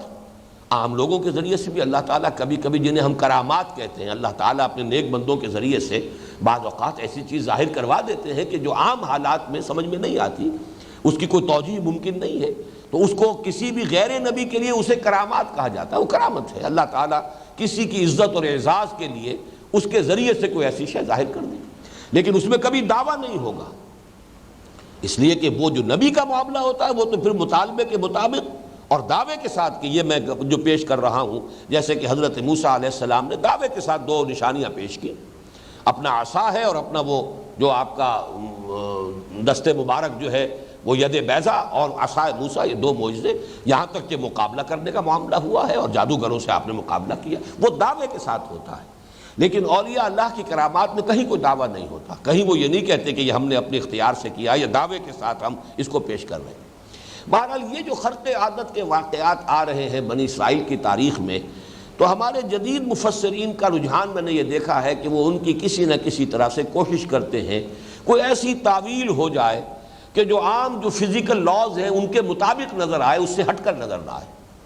یہ در حقیقت رجحان میرے نزدیک بنیادی طور پر غلط ہے اگر اصولی طور پر ایک بات سمجھ لی جائے، اور وہ بات یہ ہے کہ نسل انسانی کے دوران کا جو بھی ارتقاء ہوا ہے ذہنی، اس کے دوران اللہ کا یہ معاملہ جو ہے اصول کے اعتبار سے سامنے رکھیے کہ جب کہ ابھی نسل انسانی بحیثیت مجموعی عہد طفولیت میں تھی ذہنی اعتبار سے، تو اس وقت جو ہے ان کے لیے عقل اور حکمت کی باتوں کو سمجھنا ممکن نہیں تھا. ابھی وہ ذہنی اعتبار سے میچور نہیں تھے، ابھی بحیثیت مجموعی نوع انسانی اس سطح پر نہیں پہنچی تھی کہ انہیں برہان کے ذریعے سے، دلیل کے ذریعے سے، عقل کے ذریعے سے ان کو وہ بات سمجھائی جا سکے کہ جو بات انسان جو ہے وہ بہرحال ایک میچور ذہن کا انسان سمجھ سکتا ہے. لہذا ان کے ساتھ معاملہ یہ ہوتا تھا کہ ایسی ہی چیزیں، اگرچہ اس کو بلا تشبیہ سمجھیے، یہ تشبیہ جو ہے یہاں مناسب نہیں ہے، بچوں کے لیے کھلونے ہوں گے، بچوں کو کھیلنے کے لیے کھلونے دیے جائیں گے، تو جب کہ ابھی نسل انسانی بحیثیت مجموعی اہل طفولیت میں ہے، تو ان کے لیے یہ ہے کہ ان کو ایسے خرق عادت چیزوں کے ذریعے ہی سے صحیح راستے کی طرف، حق کی طرف، بھلائی کی طرف راغب کرنے کا معاملہ رہا ہے. یہی وجہ ہے کہ قرآن مجید سے بھی ثابت ہوتا ہے کہ ابتدا میں یہ تھا کہ جب کوئی قربانی پیش کرتا تھا تو اس قربانی کے قبولیت کی علامت یہ ہوتی تھی کہ آسمان سے ایک آگ، ایک شعلہ جو ہے اترتا تھا، اور وہ شے جو بھی پیش کی گئی ہے اللہ کی جناب میں اسے بھسم کر دیتا تھا، جلا کر راکھ کر دیتا تھا. یہ علامت تھی اس بات کی کہ اللہ نے تمہاری قربانی قبول کر لی. سورہ مائدہ میں جو تذکرہ ہے حضرت آدم کے دو بیٹوں نے، اذ قربا قربانا فتقبل من احد ولم يتقبل من الاخر، ایک کی قبول ہو گئی دوسرے کی قبول نہیں ہوئی. کیسے معلوم ہو گیا؟ اس لیے کہ وہ نشانی موجود تھی. آج ظاہر بات ہے کہ ہم بھی قربانیاں دیتے ہیں، باقی اللہ ہی جانتا ہے کہ کس کی قربانی اللہ نے قبول کی ہے، یا کہ انسان کا اپنا دل جو ہے گواہی دے سکتا ہے، اور یا یہ کہ اللہ کے علم میں ہے بس. لیکن یہ کہ اس وقت اس طریقے سے ایک باقاعدہ علامت ظاہری کے ذریعے سے اس کی قبولیت کا اعلان ہو جاتا تھا. اسی طرح کا معاملہ ہے کہ حضور صلی اللہ علیہ وسلم کو حصی معجزہ کوئی نہیں دیا گیا، اس لیے کہ اب نسل انسانی جو ہے وہ عہد طفولیت سے نکل چکی ہے، میچور ہو چکی ہے، بالغ ہو چکی ہے، عاقل ہو چکی ہے. لہذا حضور کا سب سے بڑا معجزہ یہ قرآن ہے. یہ مانوی معجزہ ہے، یہ حصی معجزہ نہیں ہے. حصی معجزے کے جو آنکھوں سے دیکھے جائیں خرق عادت کے واقعات، وہ تو چوٹی کے وہ تھے جو حضرت عیسیٰ علیہ السلام کو دے دیے گئے. اس سے آگے کوئی حصی معجزہ ہو ہی نہیں سکتا. گارے سے ایک پرندے کی شکل بنائی، پھونک ماری، اڑتا ہوا پرندہ ہو گیا. آپ سمجھیے خلق حیات، اب اس سے آگے کون سی بات ہوگی؟ یا مردہ لاش پڑی ہے، قم باذن اللہ کہا ہے اور وہ کھڑا ہو گیا. اب اس سے آگے کون سا معجزہ ہوگا؟ احیاء موتا، خلق حیات. ایک بالکل مادر ذات جو ہے وہ اندھا ہے، پیدائشی اندھا ہے، اس کے آنکھوں پہ ہاتھ پھیرا ہے اور وہ اس کی آنکھیں دیکھنے لگ گئی، اس کی جو بھی بصارت ہے وہ اسے مل گئی. یا کوڑھی ہے، ہمیشہ کا مریض کوڑ کے اندر مبتلا، اس کے جسم پر ہاتھ پھیرا، اس کا کوڑ ختم ہو گئی. یہ جو معجزات ہیں، حصی معجزات کہ جو آنکھوں سے دیکھے جا سکے، یہ چوٹی کے وہ ہیں جو حضرت مسیح کو دیے جا چکے. اور اس کے ساتھ نوٹ کر لیجئے حضرت مسیح کا انجیل میں قول ہے کہ جہاں تک عقل و حکمت کی باتیں ہیں ان کے بارے میں خود فرما گئے اپنے لوگوں سے، حواریین سے، ابھی مجھے تم سے اور بھی باتیں کہنی تھیں لیکن ابھی تم ان کا تحمل نہیں کر سکو گے. جب وہ فارکلیت آئے گا صلی اللہ علیہ وسلم، یہ حضور کی پیشن گوئی کے لیے ہے. پیراکلیٹ یا پیریکلوٹوس، یہ مختلف الفاظ بدلتے رہے ہیں وہ لوگ، لیکن یہ کہ یہ لفظ جو ہے موجود ہے. جب وہ آئے گا تو تمہیں سب کچھ بتائے گا. یعنی 600 برس ابھی باقی ہیں تمہاری میچورٹی میں. نسل انسانی کی بحیثیت مجموعی عقلی بلوغ کے اندر ابھی 600 برس باقی ہے. جب محمد آئیں گے صلی اللہ علیہ وسلم تو پھر ساری دانائی کی باتیں اور عقل اور حکمت کی ساری باتیں. یہی وجہ ہے کہ 4 جگہ قرآن مجید میں، کم سے کم 3 جگہ حکمت کی تعلیم کو حضور کے جو افعال چہارگانہ ہیں ان میں آخری کہا گیا ہے. هو الذی بعث فی الامیین رسولا منہم یتلو علیہم آیاتہ ویزکیہم ویعلمہم الکتاب والحکمہ. یہ تعلیم حکمت جو ہے یہ گویا کہ محمد الرسول اللہ صلی اللہ علیہ وسلم کی تعلیم و تربیت کا سب سے اونچا مرحلہ ہے. یہ گویا کہ یوں سمجھیے کہ اسپیشلائزیشن ہے. یہاں تو یوں یہ تخصص کا درجہ جو ہے اس امت کے اندر محمد الرسول اللہ صلی اللہ علیہ وسلم کی تعلیم اور تربیت کا وہ درجہ حکمت ہے. اس لیے کہ اب نسل انسانی بحیثیت مجموعی اتنی میچور ہو چکی ہے. لہذا اس قسم کے واقعات میں خرق عادت چیزوں کی توجیح کرنے کی، دائیں سے بائیں سے، ادھر سے ادھر سے، توڑ مروڑ کے، یہ جن کے ہاں بھی آپ پائیں، اگر اس اصول کو دیکھ لیں کہ اس دور میں یہ باتیں ہوتی تھیں اور اس وقت نسل انسانی ابھی چونکہ ذہنی طور پر بلوغ کے اس مرحلے کو نہیں پہنچی تھی، لہذا خرق عادت ہی کے ذریعے سے انہیں زیادہ مائل کرنا حق کی طرف اور سیدھے راستے کو اختیار کرنے کی طرف، یہ وہ معاملہ تھا جو اللہ تعالیٰ نے اختیار فرمایا. یہی وجہ ہے کہ جب انہیں شریعت دی گئی، کتاب دی گئی، اب جب ان سے قول و قرار لیا گیا تو اس وقت کوہ طور کو ان کے سروں پر معلق کر دیا گیا۔ اب اس کی بعض مفسرین نے تعویل کی ہے کہ بس زلزلہ سا آیا تھا اور زلزلے کی وجہ سے انہیں ایسا محسوس ہوا تھا کہ شاید یہ پہاڑ ہم پر گر جائے گا۔ حالانکہ جو الفاظ ہیں وہ اس قدر کھلے ہیں کہ ان میں اس قدر کی اس قسم کی تعویل کرنا، جیسے بعض لوگوں نے حضرت موسیٰ علیہ السلام کے عصا سے جو سمندر پھٹا تھا، اب وہ ان کو بھی کہا انہوں نے کہ یہ ایک مد و جزر کا معاملہ تھا،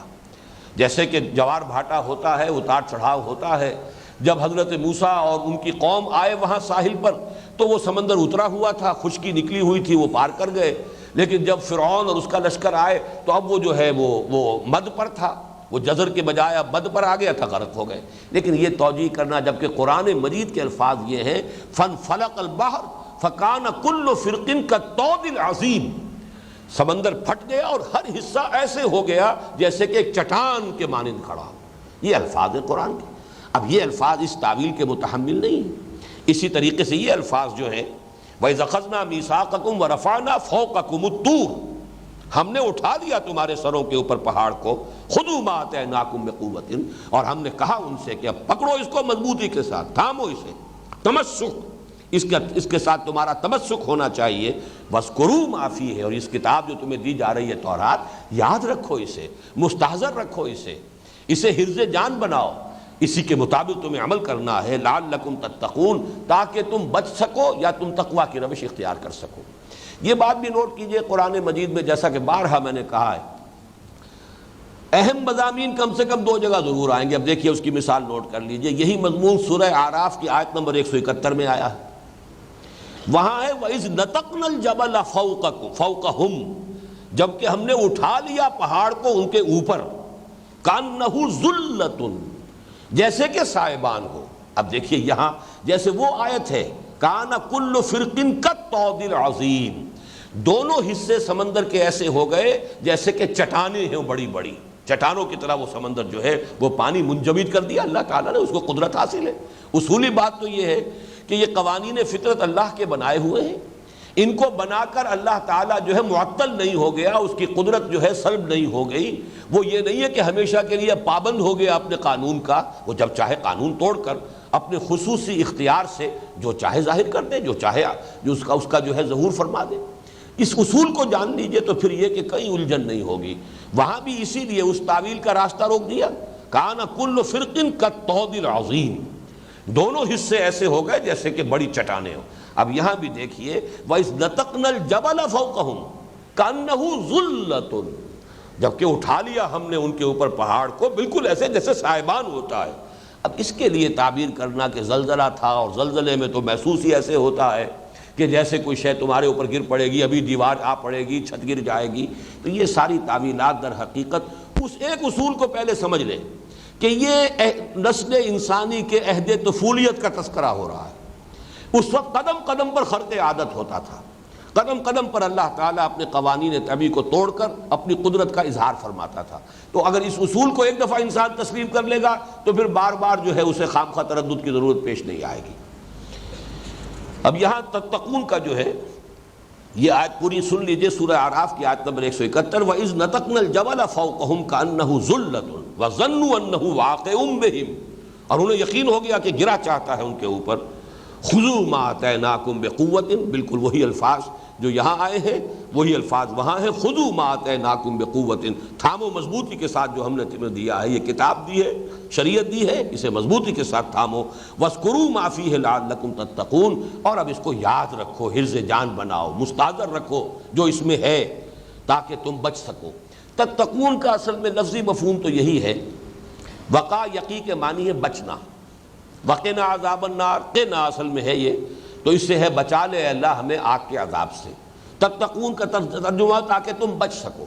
لیکن بچ سکو سے مراد کیا ہے؟ ایک بچنا یہ ہے کہ اس دنیا میں انسان اللہ تعالیٰ کے احکام کی خلاف ورزی سے بچے، یہ تقویٰ ہے جسے ہم کہتے ہیں۔ تقویٰ کی روش کیا ہے؟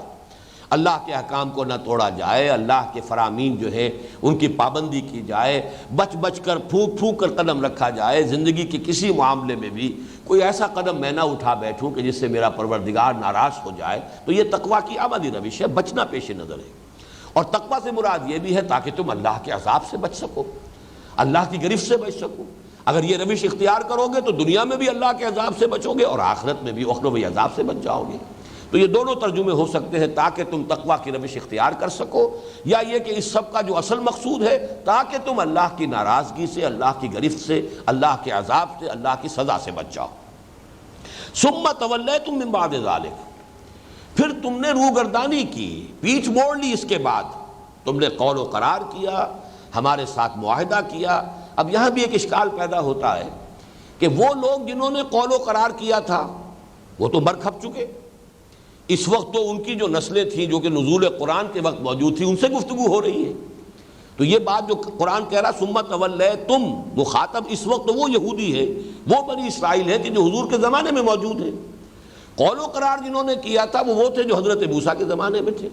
تو زمانی فصل جو ہے 2000 برس کا ہے۔ تو یہ تھوڑا سا شبہ جو واقع ہوتا ہے اس کو یوں سمجھ لیجئے کہ جب کوئی قوم اپنے ان بزرگوں کے تمام معاملات کو اون کرتی ہو تو گویا کہ وہ خود بھی مخاطب ہوگی ان تمام چیزوں کی۔ انہوں نے ڈسون نہیں کیا، ان کے معاملات کو تسلیم کیا، پھر یہ کہ طرز عمل جو انہوں نے اختیار کیا خلاف ورزی کا اسی کو وہ خود اختیار کیے ہوئے ہیں۔ تو اس اعتبار سے یہ خطاب جو ہے اور ان کے اوپر اس فرد جرم کا عائد کیا جانا بالکل درست ہے، اس لیے کہ وہ اسی قوم کے ساتھ اپنے آپ کو منسوب کر رہے ہیں، اسی کے مطابق جو ہے وہ ان کا دعویٰ ہے۔ پھر یہ کہ ان کا اپنا طرز عمل بھی آج وہی ہے کہ جو ان کے ان آباء و اجداد نے کیا تھا کہ اللہ سے عہد کر کے توڑ دیا۔ اس حوالے سے وہ اشتباہ جو ہے وہ کوئی زیادہ وزنی نہیں ہے۔ ثم تولیتم من بعد ذلک فلولا فضل اللہ علیکم ورحمتہ، تو اگر اللہ تعالیٰ کا فضل اور اس کی رحمت شامل حال نہ ہوتی لکنتم من الخاسرین، تو تم کبھی کے ہو چکے ہوتے خسارہ پانے والوں میں۔ یہ اللہ تعالیٰ کا فضل، اس کی رحمت جو ہے یہ بار بار قرآن مجید میں آتا ہے۔ وَلَوْلَا أَجَلٌ مُّسَمًّى، اللہ تعالیٰ نے ہر قوم کے لیے بھی ایک اجل مسمى رکھی ہوئی ہے، ہر امت کے لیے بھی ایک معین مہلت ہے، ہر فرد کے لیے بھی ایک معین مہلت ہے۔ اس مہلت سے پہلے اللہ گرفت نہیں کرتا، انہیں چھوٹ دیتا ہے، ڈھیل دیتا ہے۔ ہو سکتا ہے کہ اپنی روش کو درست کر لے،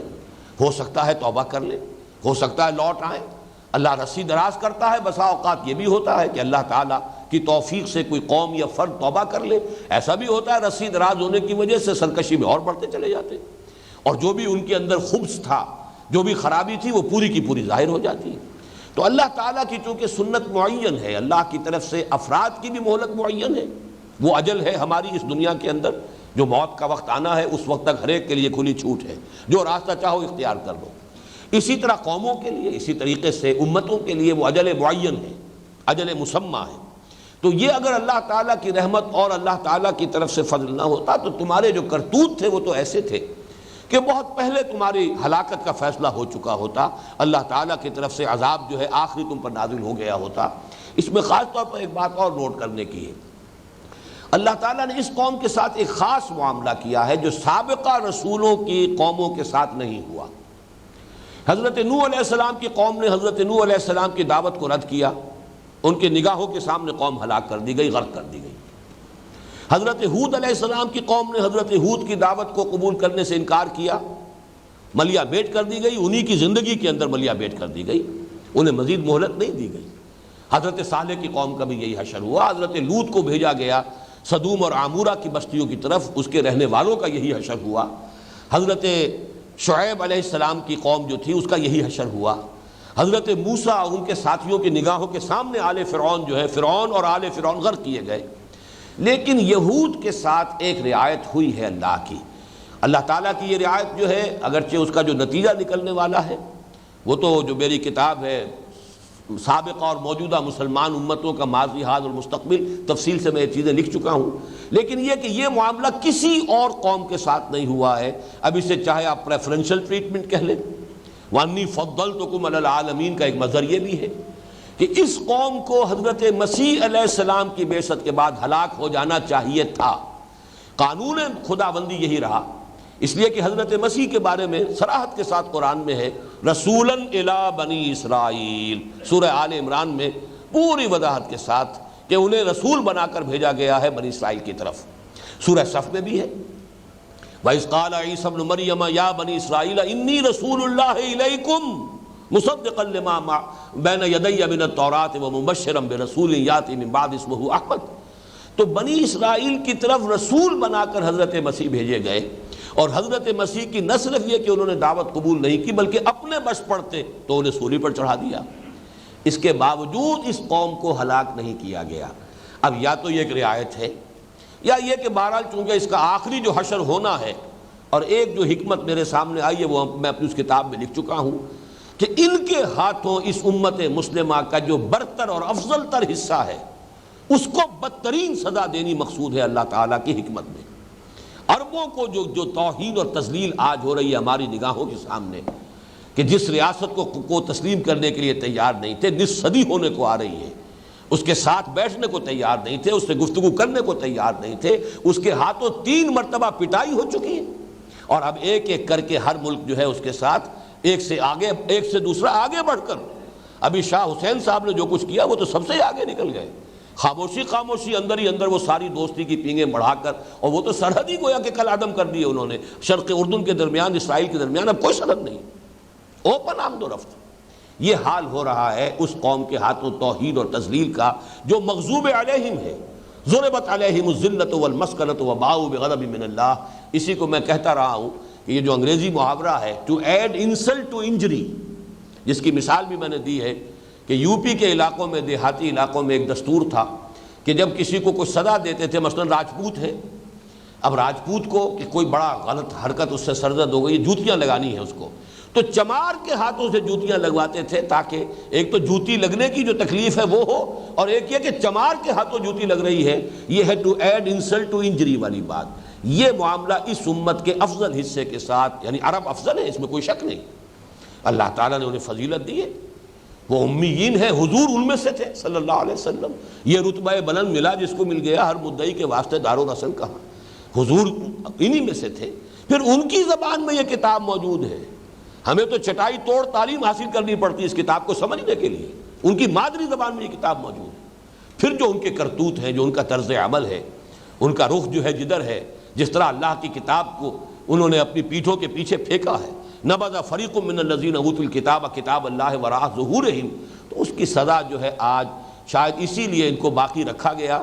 کہ اس امت مسلمہ، امت محمد صلی اللہ علیہ وسلم کے افضل حصے کی پٹائی، اور ان پر جو اللہ تعالیٰ کا عذاب آنا وہ ان کے ہاتھوں آئے گا۔ اس کے بعد ان کی آخری جو ہے وہ ایکسٹرمینیشن، اور وہ حضرت مسیحی کے ہاتھوں ہوگی، وہ قانون خدابندی پورا ہوگا، جیسے حضرت نوح کی نگاہوں کے سامنے ان کی پوری قوم غرق ہوئی، حضرت ہود کے عین اپنے سامنے ان کی پوری قوم جو ہے وہ ہلاک کی گئی، حضرت صالح کے سامنے ان کی قوم ہلاک کی گئی، حضرت لوط علیہ السلام کی موجودگی میں، بلکہ یہ کہ ذرا انہیں کہہ دیا گیا تھا کہ یہاں سے چلے جاؤ، ورنہ یہ ہے کہ ان کی زندگی ہی میں وہ پوری دونوں بستیاں ختم ہوئی، اور حضرت موسیٰ کے تو عین نگاہوں کے سامنے آل فرعون غرق کیے گئے۔ اسی طریقے سے حضرت عیسیٰ کے ہاتھوں ہی یہ قوم ہلاک ہونی ہے، حضرت عیسیٰ علیہ السلام کو دوبارہ آنا ہے، زندہ آسمان پر اٹھائے گئے ہیں، اور آخری دور کے یہ واقعات جو ہے اس کے لیے سٹیج بالکل تیار ہو رہا ہے۔ تمہید جس کو کہتے ہیں، تمہید کہتے ہی اسے ہیں بستر بچھانا، مہدت لہو تمہیدا، اس کے لیے میں نے پوری طرح راہ جو ہے ہموار کر دی ہے، ان حالات و واقعات کے لیے سٹیج تیار ہو رہا ہے، بلکہ ہو چکا ہے۔ بہرحال اس کو نوٹ کر لیجئے، ثم تولیتم من بعد ذلک فلولا فضل اللہ علیکم ورحمتہ لکنتم من الخاسرین۔ اب دوسرا واقعہ آ رہا ہے ان کی تاریخ کا، وَلَقَدْ عَلِمْتُمُ الَّذِينَ اعْتَدَوْا مِنْكُمْ فِي السَّبْتِ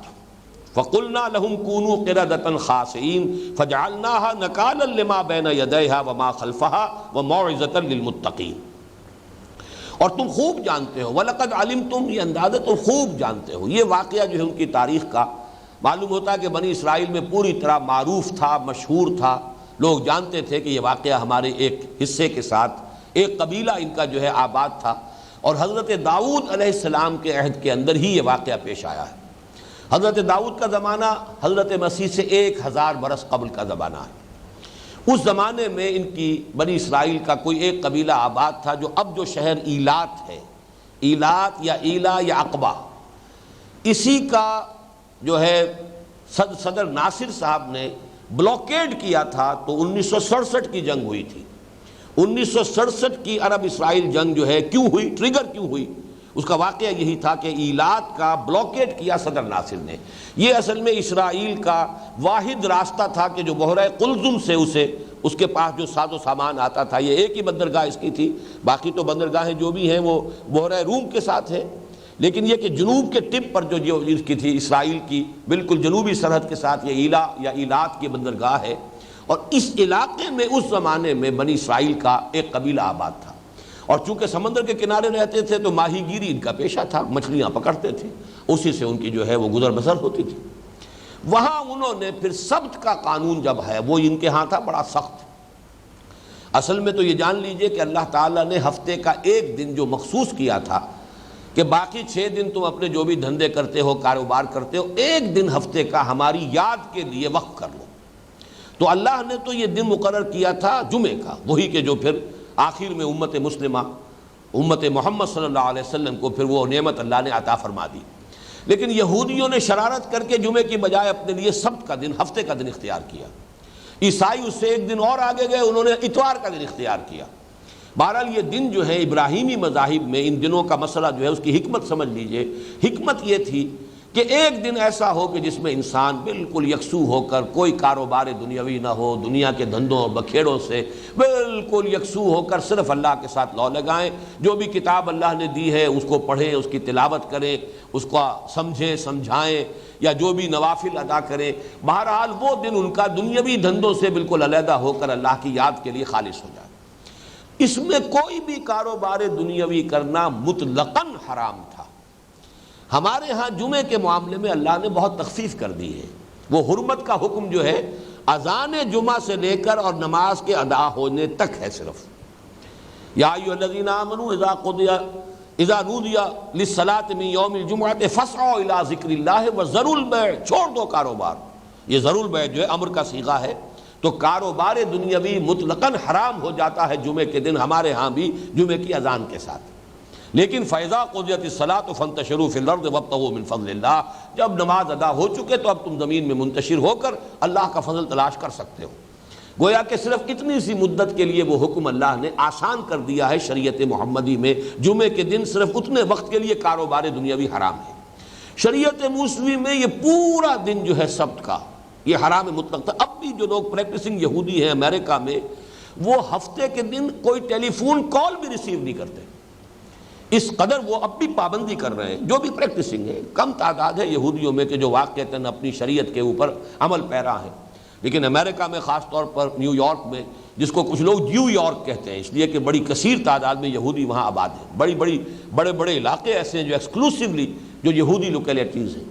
ان میں ان کے سینیگاگس ہیں، اور آپ ان کے ہاں دیکھیں گے چلت پھرت جو ہے ان کی بڑی لمبی لمبی داڑھیں، لمبے لمبی زلفیں، لمبے لمبے سیاہ کوٹ ان کے، اور دور سے کوئی شخص دیکھے تو معلوم ہو کہ کوئی بہت ہی بڑا کوئی عالم دین مسلمان چلا آ رہا ہے، سوائے اس کے کہ وہ ٹوپی ان کی چونکہ ہے وہ کالی ٹوپی، صرف اس کے ساتھ چونکہ وہ ہیٹ نما چھجا بھی ہوتا ہے، اس سے تو آپ سمجھ سکتے ہیں کہ یہ یہودی ہے، ورنہ باقی ہر اعتبار سے وہ بڑا متشرع قسم کا مسلمان نظر آتا ہے۔ اس لیے کہ شریعت موسوی اور شریعت محمدی علیہ صاحب الصلاۃ والسلام میں بہت سی چیزوں میں بڑی مماثلت ہے۔ بنیادی تو حکم وہی تھے جو کہ شریعت موسوی میں دیے گئے تھے، اسی میں کچھ تبدیلیاں ہوئی ہیں کہ جو شریعت محمدی صلی اللہ علیہ وسلم کی شکل میں ہمارے سامنے۔ تو بہرحال ان کے ہاں جو یہ سبت کا حکم بہت سخت تھا، اس میں یہ کہ مچھلیوں کو پکڑنے کے لیے باہر ان پر پابندی تھی۔ اللہ تعالیٰ نے حیوانات میں بھی ایک حص رکھی ہوئی ہے، بلکہ آج تو ہمیں معلوم ہے کہ جمادات میں بھی حص ہے، پتھروں میں بھی حص ہے، احساس ہے، نباتات میں بھی ہے، تو حیوانات میں تو ظاہر بات ہے اس سے کہیں بڑھ کر ہے۔ مچھلیوں کو بھی اندازہ ہو گیا کہ ہفتے کا ایک دن ہمیں کوئی کچھ نہیں کہتا، باقی 6 دن ہماری شامت رہتی ہے، تو وہ 6 دن جو ہے وہ ڈیپ واٹرز کے اندر ساحل سے دور چلی گئی، اور ہفتے کا دن جب آیا ساحل کے قریب آ رہی ہیں، اٹکیلیاں کر رہی ہیں، چھلانگیں لگا رہی ہیں، جیسے کبھی کماڑی میں کھڑے ہو کر دیکھیں آپ کبھی تو کبھی کوئی جو ہے مچھلی جو ہے چھلانگ لگا کے اوپر آتی ہے، پھر وہ غڑپ سے پانی میں جاتی ہے۔ اب یہ اٹکیلیاں کر رہی ہیں، یہ غریب کھڑے دیکھ رہے ہیں، کیا کریں، پکڑ نہیں سکتے، ہاتھ بندھے ہوئے، شریعت نے ہاتھ باندھ دیا ہے۔ لیکن یہ کہ ہوتے ہوتے جب ایمان کمزور پڑا تو اب ہوتا یہ ہے کہ شریعت کو ظاہر کو برقرار رکھتے ہوئے اس کی روح کو ختم کرنا، یہ ہے وہ مرض جو مسلمان امتوں کا مشترک مرض ہے، ہم میں بھی پیدا ہوا، اس کی ایک بڑی مثال ان کے ہاں جو ہے بہت نمایاں مثال اس شکل میں آئی۔ انہوں نے کرنا یہ شروع کر دیا کہ ہفتے کے روز بڑے بڑے گڑھے کھود کر سمندر کا پانی مچھلیوں سمیت وہ چلا آیا ہے، گڑھوں کے اندر جو ہے وہ لے آئے، اور پھر ان کا جو تعلق تھا سمندر کے ساتھ اس کو بلاک کر دیا۔ اب یہ پونڈ جو بن گئے، یہ جو تالاب بن گئے ساحل کے ساتھ ساتھ، ان میں مچھلیاں بھی ہیں، سمندر میں واپس جانے کا راستہ انہوں نے بلاک کر دیا۔ مچھلی پکڑی تو نہیں، پکڑی اتوار کے روز آ کر، لیکن ظاہر بات ہے کہ پورا ہفتے کا دن تو لگا دیا وہ گڑھے کھودنے میں۔ جو اصل مقصد تھا شریعت کا وہ تو یہ تھا کہ اللہ کو یاد کرو، تورات کا مطالعہ کرو، ذکر اذکار کرو، نمازیں پڑھو، نوافل ادا کرو، جو بھی شکل ہو، اصل تو یہ اس لیے تھا۔ لیکن یہ کہ وہ حکم جو ہے بظاہر تو برقرار ہے کہ ہم نے مچھلی پکڑی نہیں، روح جو ہے اس حکم کی وہ ختم، اس لیے کہ وہ اللہ تعالیٰ کی یاد کی بجائے وہ گڑھے کھودنے میں لگ گئی۔ یہ ہے ایک دوسرا معاملہ کہ جو جنرلائز فارم میں سامنے رکھیے، یہ ہیلوں بہانوں سے شریعت کا کوئی نظام جو ہے ظاہری طور پر برقرار رکھنا اور حقیقت کے اعتبار سے اس کو ملیا میٹ کر دینا۔ ہمارے ہاں یہاں تک کہا گیا ہے، اور یہ چیزیں ابو الفضل اور فیضی جیسے علماء کے بارے میں کہی گئی ہیں، کہ شریعت کا چونکہ قانون ہے کہ آپ کے پاس مال جو ہے اور آپ صاحب نصاب سال بھر رہے ہو، ہولان ہول اگر ہو جائے تب زکوٰۃ جو ہے وہ آپ کے ذمے ہے۔ 11 مہینے کے بعد اپنی ساری دولت بیوی کے نام منتقل کر دی، لہذا آپ کے پاس دولت 11 مہینے نہیں رہی، اب آپ تو فقیر ہو گئے، آپ کے پاس کچھ نہیں ہے، نصاب نہیں ہے، لہذا زکوٰۃ نہیں دینی۔ اب 11 مہینے جب بیوی کی اس کی جو ہے ملکیت میں ہوئے تو اس کو واپس منتقل کروا لیا، تاکہ سال کسی پر پورا ہو ہی نہ، زکوٰۃ دینی نہ پڑے۔ اب یہ جو ہے یہ شریعت کے ساتھ کھیل ہے، مذاق ہے، بازی بازی باریش بابا ہم بازی۔ یہ ایک مثال ہے جو کہی جاتی ہے، میں نے عرض کر دی، باقی اس کی اور بے شمار شکلیں ہیں کہ ظاہری اعتبار سے شریعت کا حکم برقرار، بالکل ایسے جیسے کہ کوئی چوکھٹ ہے، اندر سے تو کھا گئی اس کو دیمک، لیکن دیمک کو بھی اللہ نے اتنی عقل دے رکھی ہے کہ اوپر ایک ونیئر وہ چھوڑتی جاتی ہے کہ اگر کہیں اوپر سے نظر آ گیا گھر والوں کو کہ چوکھٹ کے اندر دیمک لگی ہوئی ہے تو ہماری شامت آ جائے گی، لہذا اوپر وہ ایک چپٹی سی رہتی ہے، اس کو وہ ختم نہیں ہونے دیتی، اندر ہی اندر جو ہے اس کو کھا جاتی ہے۔ تو شریعت کو اس کی اصل روح کو قطربود کر دینا، لیکن اس کے اوپر ایک ونیئر قائم رکھنا کہ شریعت کی پابندی ہو رہی ہے، یہ ہے شریعت کے ساتھ مذاق، جس کی سب سے نمایاں مثال یہ تھی۔ وَلَقَدْ عَلِمْتُمُ الَّذِينَ اعْتَدَوْا مِنْكُمْ فِي السَّبْتِ فَقُلْنَا لَهُمْ كُونُوا قِرَدَةً خَاسِئِينَ۔ یہ بھی نوٹ کر لیجئے،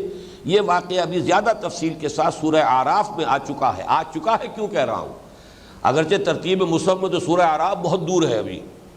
لیکن یہ کہ چونکہ ترتیب نزول میں سورہ اعراف مکی ہے اور یہ ہم پڑھ رہے ہیں سورہ بقرہ یہ مدنی ہے، اس کے نزول سے قبل سورہ اعراف نازل ہو چکی ہے، لہذا تفصیل جو ہے 163 آیت سے لے کر 166 آیت تک، یعنی 4 آیات میں وہاں تفصیل کے ساتھ یہ واقعہ آیا ہے، اور جو باقی تفاصیل انشاءاللہ جب وہاں پہنچیں گے تو اسی وقت اس کا مطالعہ کریں گے۔ اس وقت جتنی ضروری بات تھی اس آیت کو سمجھنے کے لیے وہ میں نے گوش گزار کر دی۔ وَلَقَدْ عَلِمْتُمُ الَّذِينَ اعْتَدَوْا مِنْكُمْ فِي السَّبْتِ، اور تم خوب جانتے ہو اپنے میں سے ان لوگوں کو جنہوں نے ہفتے کے قانون میں زیادتی کی، اس کو غطربود کیا، اس کو توڑا۔ وَقُلْنَا لَهُمْ كُونُوا قِرَدَةً خَاسِئِينَ، تو ہم نے ان سے کہہ دیا، یعنی ہمارا یہ حکم ہوا کہ بن جاؤ ذلیل بندر۔ یہاں پھر وہی دقت پیش آتی ہے ہمارے جدید مفسرین کو کہ یہ مس جو ہے معنوی تھا، ان کی سیرت کے اعتبار سے تھا، ان کے کردار کے اعتبار سے تھا، یہ شکلیں جو ہے تبدیل نہیں کی گئی تھی۔ یہ پھر وہی دقت ہے، خرق عادت کی کوئی توجیہ ایسی کرنے کی کوشش کہ جس میں فزیکل لاز ٹوٹنے نہ پائیں۔ یہ اصل میں ایک خاص دور میں تو اس کا بہت ہی ہمارے علماء اور مفسرین کو جو ہے اس کا بہت شوق رہا ہے، اس لیے کہ یہ پچھلی صدی کے اواخر میں جب کہ سائنس آئی ہے ہمارے ہاں، اور وہ سائنس کا دور بھی تھا نیوٹونین فزکس کا دور، تو اس پر اتنا یقین تھا اس سائنس کے اوپر، فزکس کے اوپر، کہ گویا کہ قرآن مجید کو بھی ہم نے اس کے تابع کرنے کی کوشش کی۔ اگرچہ اس صدی میں جبکہ نیوٹونین ایرا شروع ہو چکا ہے، فزکس کے پریمیسز چینج ہو چکے ہیں، اس کی بنیادیں ہل چکی ہیں، اب وہ میٹر نام کی کوئی شے ہے ہی نہیں دنیا میں۔ میٹر ہے کیا؟ یہ تو انرجی ہی انرجی ہے، میٹر تو کوئی شے ہے ہی نہیں، جو کبھی دو علیحدہ علیحدہ کیٹیگریز تھی، matter and energy, and matter is انڈسٹرکٹیبل،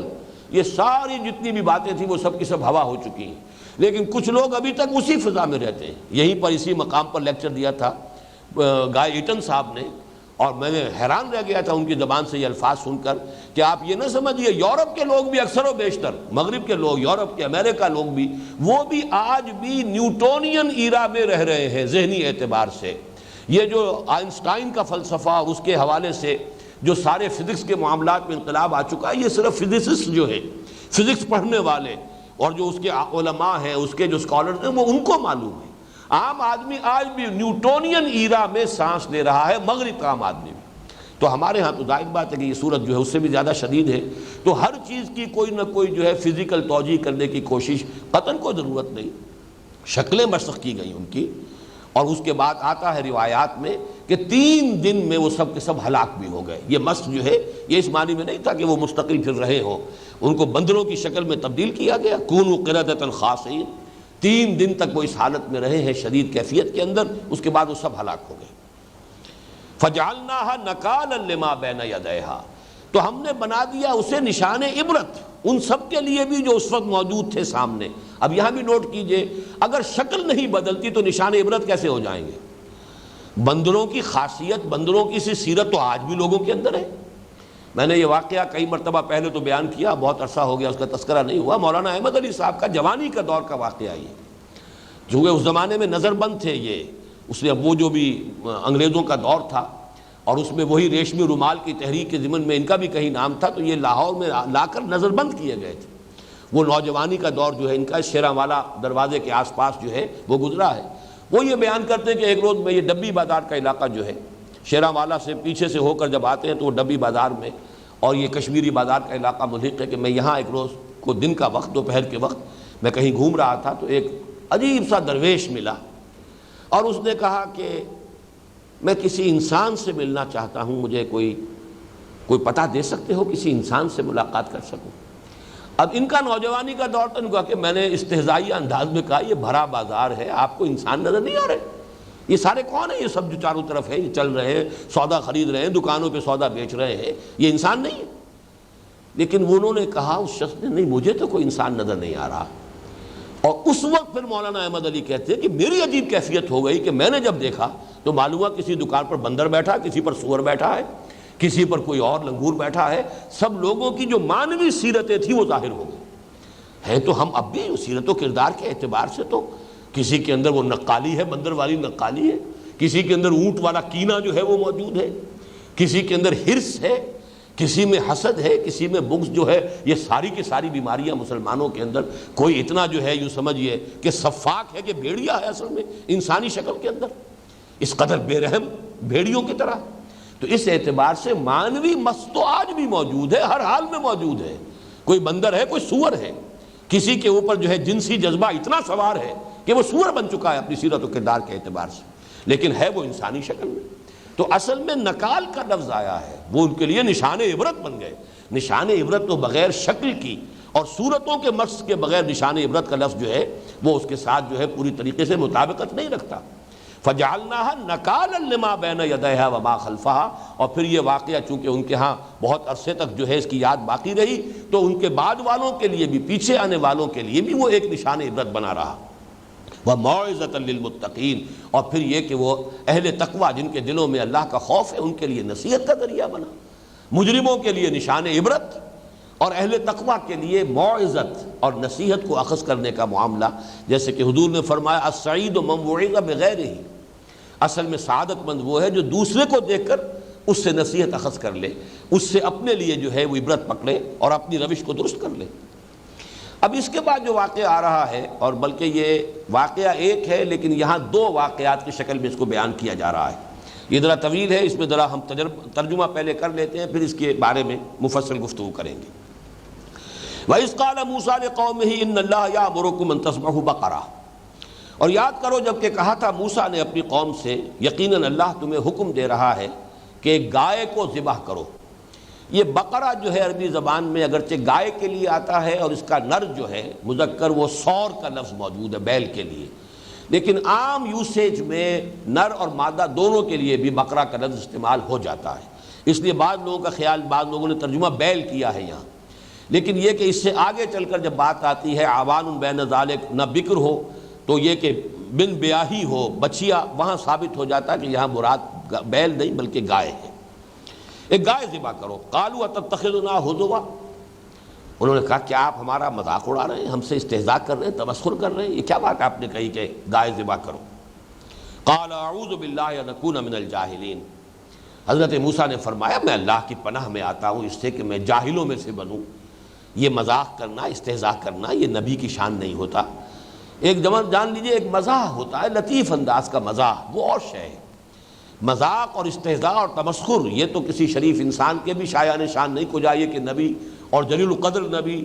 اور رسول اور اولو العزم من الرسول میں سے حضرت موسیٰ علیہ السلام کے شایان شان ہو۔ البتہ مزاح جو ہے شگفتگی مزاج کی، وہ حضور صلی اللہ علیہ وسلم کے ہاں بھی تھی، وہ ایک بالکل دوسری شے ہے۔ معاذ اللہ، قال اعوذ باللہ ان اکون من الجاہلین قالوا ادع لنا ربک یبین لنا ما ہی، انہوں نے کہا کہ ذرا اب اپنے رب سے درخواست کرو، پکارو اپنے رب کو کہ وہ ہمارے لیے واضح کر دے کہ وہ کیسی گائے چاہتا ہے، کیسی گائے ہم ذبح کریں۔ قال انہ یقول انہا بقرۃ لا فارض ولا بکر، حضرت موسیٰ نے فرمایا کہ اللہ تعالیٰ ارشاد فرما رہا ہے کہ وہ گائے ایسی ہونی چاہیے کہ نہ تو بہت بوڑھی ہو فارض، ولا بکر، اور نہ وہ بچھیا ہو بن بیاہی کہ ابھی اس کے ہاں کوئی اور جو ہے ولادت نہ ہوئی ہو کسی بچڑے یا بچھیا کی۔ تو یہاں ثابت ہو جاتا کہ بیل کے ساتھ یہ معاملہ نہیں ہو سکتا، یہ بکر کا لفظ جو ہے وہ تو گائے ہی پر یعنی مؤنث ہی پر اس کا اطلاق ہوگا۔ لا فارض ولا بکر اوان بین ذالک، اس کے بین بین ہونی چاہیے، درمیانی عمر کی ہو، بالکل بچیا بھی نہ ہو اور بہت بوڑھی بھی نہ ہو۔ ففعلوا ما تؤمرون، تو اب کر گزرو جس کا تمہیں حکم دیا جا رہا ہے، ذبح کرو۔ قالوا ادع لنا ربک یبین لنا ما لونھا، اب انہوں نے مزید ایک جو ہے پخ نکالی، انہوں نے کہا کہ ذرا پھر دوبارہ اپنے رب سے درخواست کیجئے، پکاریے اپنے رب کو، مناجات کیجئے، مراقبہ کیجئے، اور اس سے کہیے کہ وہ ہمیں واضح کر دے پوری طرح، یبین لنا ما لونھا، اس کا رنگ کیسا ہونا چاہیے۔ قال انہ یقول انہا بقرۃ صفراء، حضرت موسیٰ نے فرمایا کہ اللہ تعالیٰ ارشاد فرما رہا ہے کہ وہ ہونی چاہیے زرد رنگ کی گائے، فاقع لونھا تسر صفراء فاقع لونھا تسر الناظرین، شوخ رنگ ہونا چاہیے اس کا، زرد رنگ شوخ، جو نگاہوں کو بڑا بھلا لگے، تسر الناظرین دیکھنے والوں کو بہت اچھا لگے، مسرت بخش ہو ان کے لیے۔ قالوا ادع لنا ربک یبین لنا ما ہی، پھر کہا انہوں نے کہ پھر ذرا اپنے رب سے مناجات کیجئے، پکاریے اپنے رب کو، اور ذرا کہیے کہ اچھی طرح واضح کر دے وہ ہمارے لیے کہ وہ کیسی گائے کی قربانی چاہتا ہے۔ ان البقرہ تشابہ علینا، یہ کچھ ہمارے اوپر کچھ یہ جو ہے متشابہ ہو گئی ہے، کیسی گائے، کس طرح کی گائے، اور ذرا پوری طریقے سے تعیین ہو جائے۔ وَإِنَّا إِنْ شَاءَ اللَّهُ لَمُهْتَدُونَ، اور انشاءاللہ یہ ہم کوئی گریز نہیں کر رہے، بچنا نہیں چاہ رہے، فرار کا راستہ نہیں تلاش کر رہے، بلکہ ہم چاہتے ہیں کہ ہم پر بات پوری طرح واضح ہو جائے، انشاءاللہ ہم ہدایت پر ہوں گے، ہدایت یافتہ ہوں گے اور اللہ کے حکم پر عمل کریں گے۔ قال انہ یقول انہا بقرۃ لا ذلول تثیر الارض ولا تسقی الحرث، تو حضرت موسیٰ نے فرمایا اللہ تعالیٰ کا ارشاد یہ ہے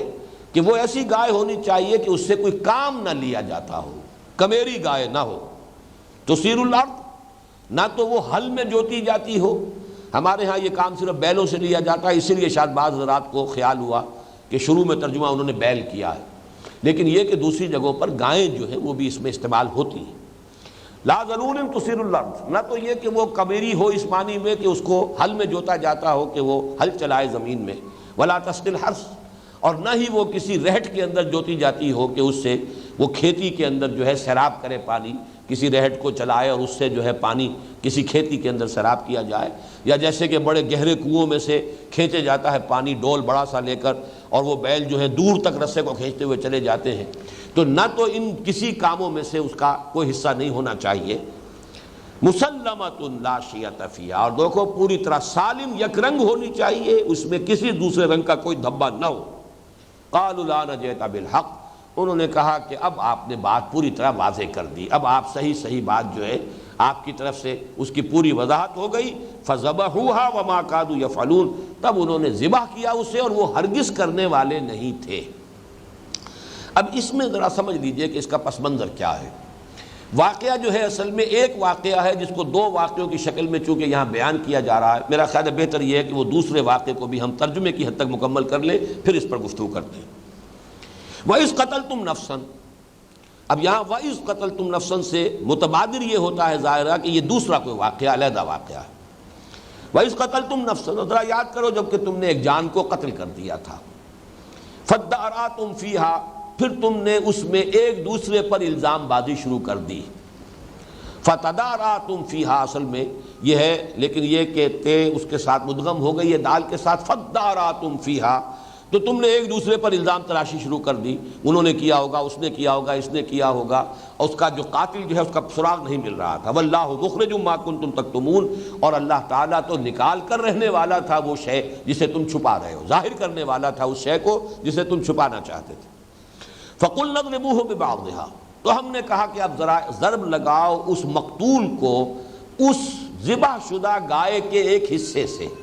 اس کے کسی عضو سے اسے چھو، اسے مارو۔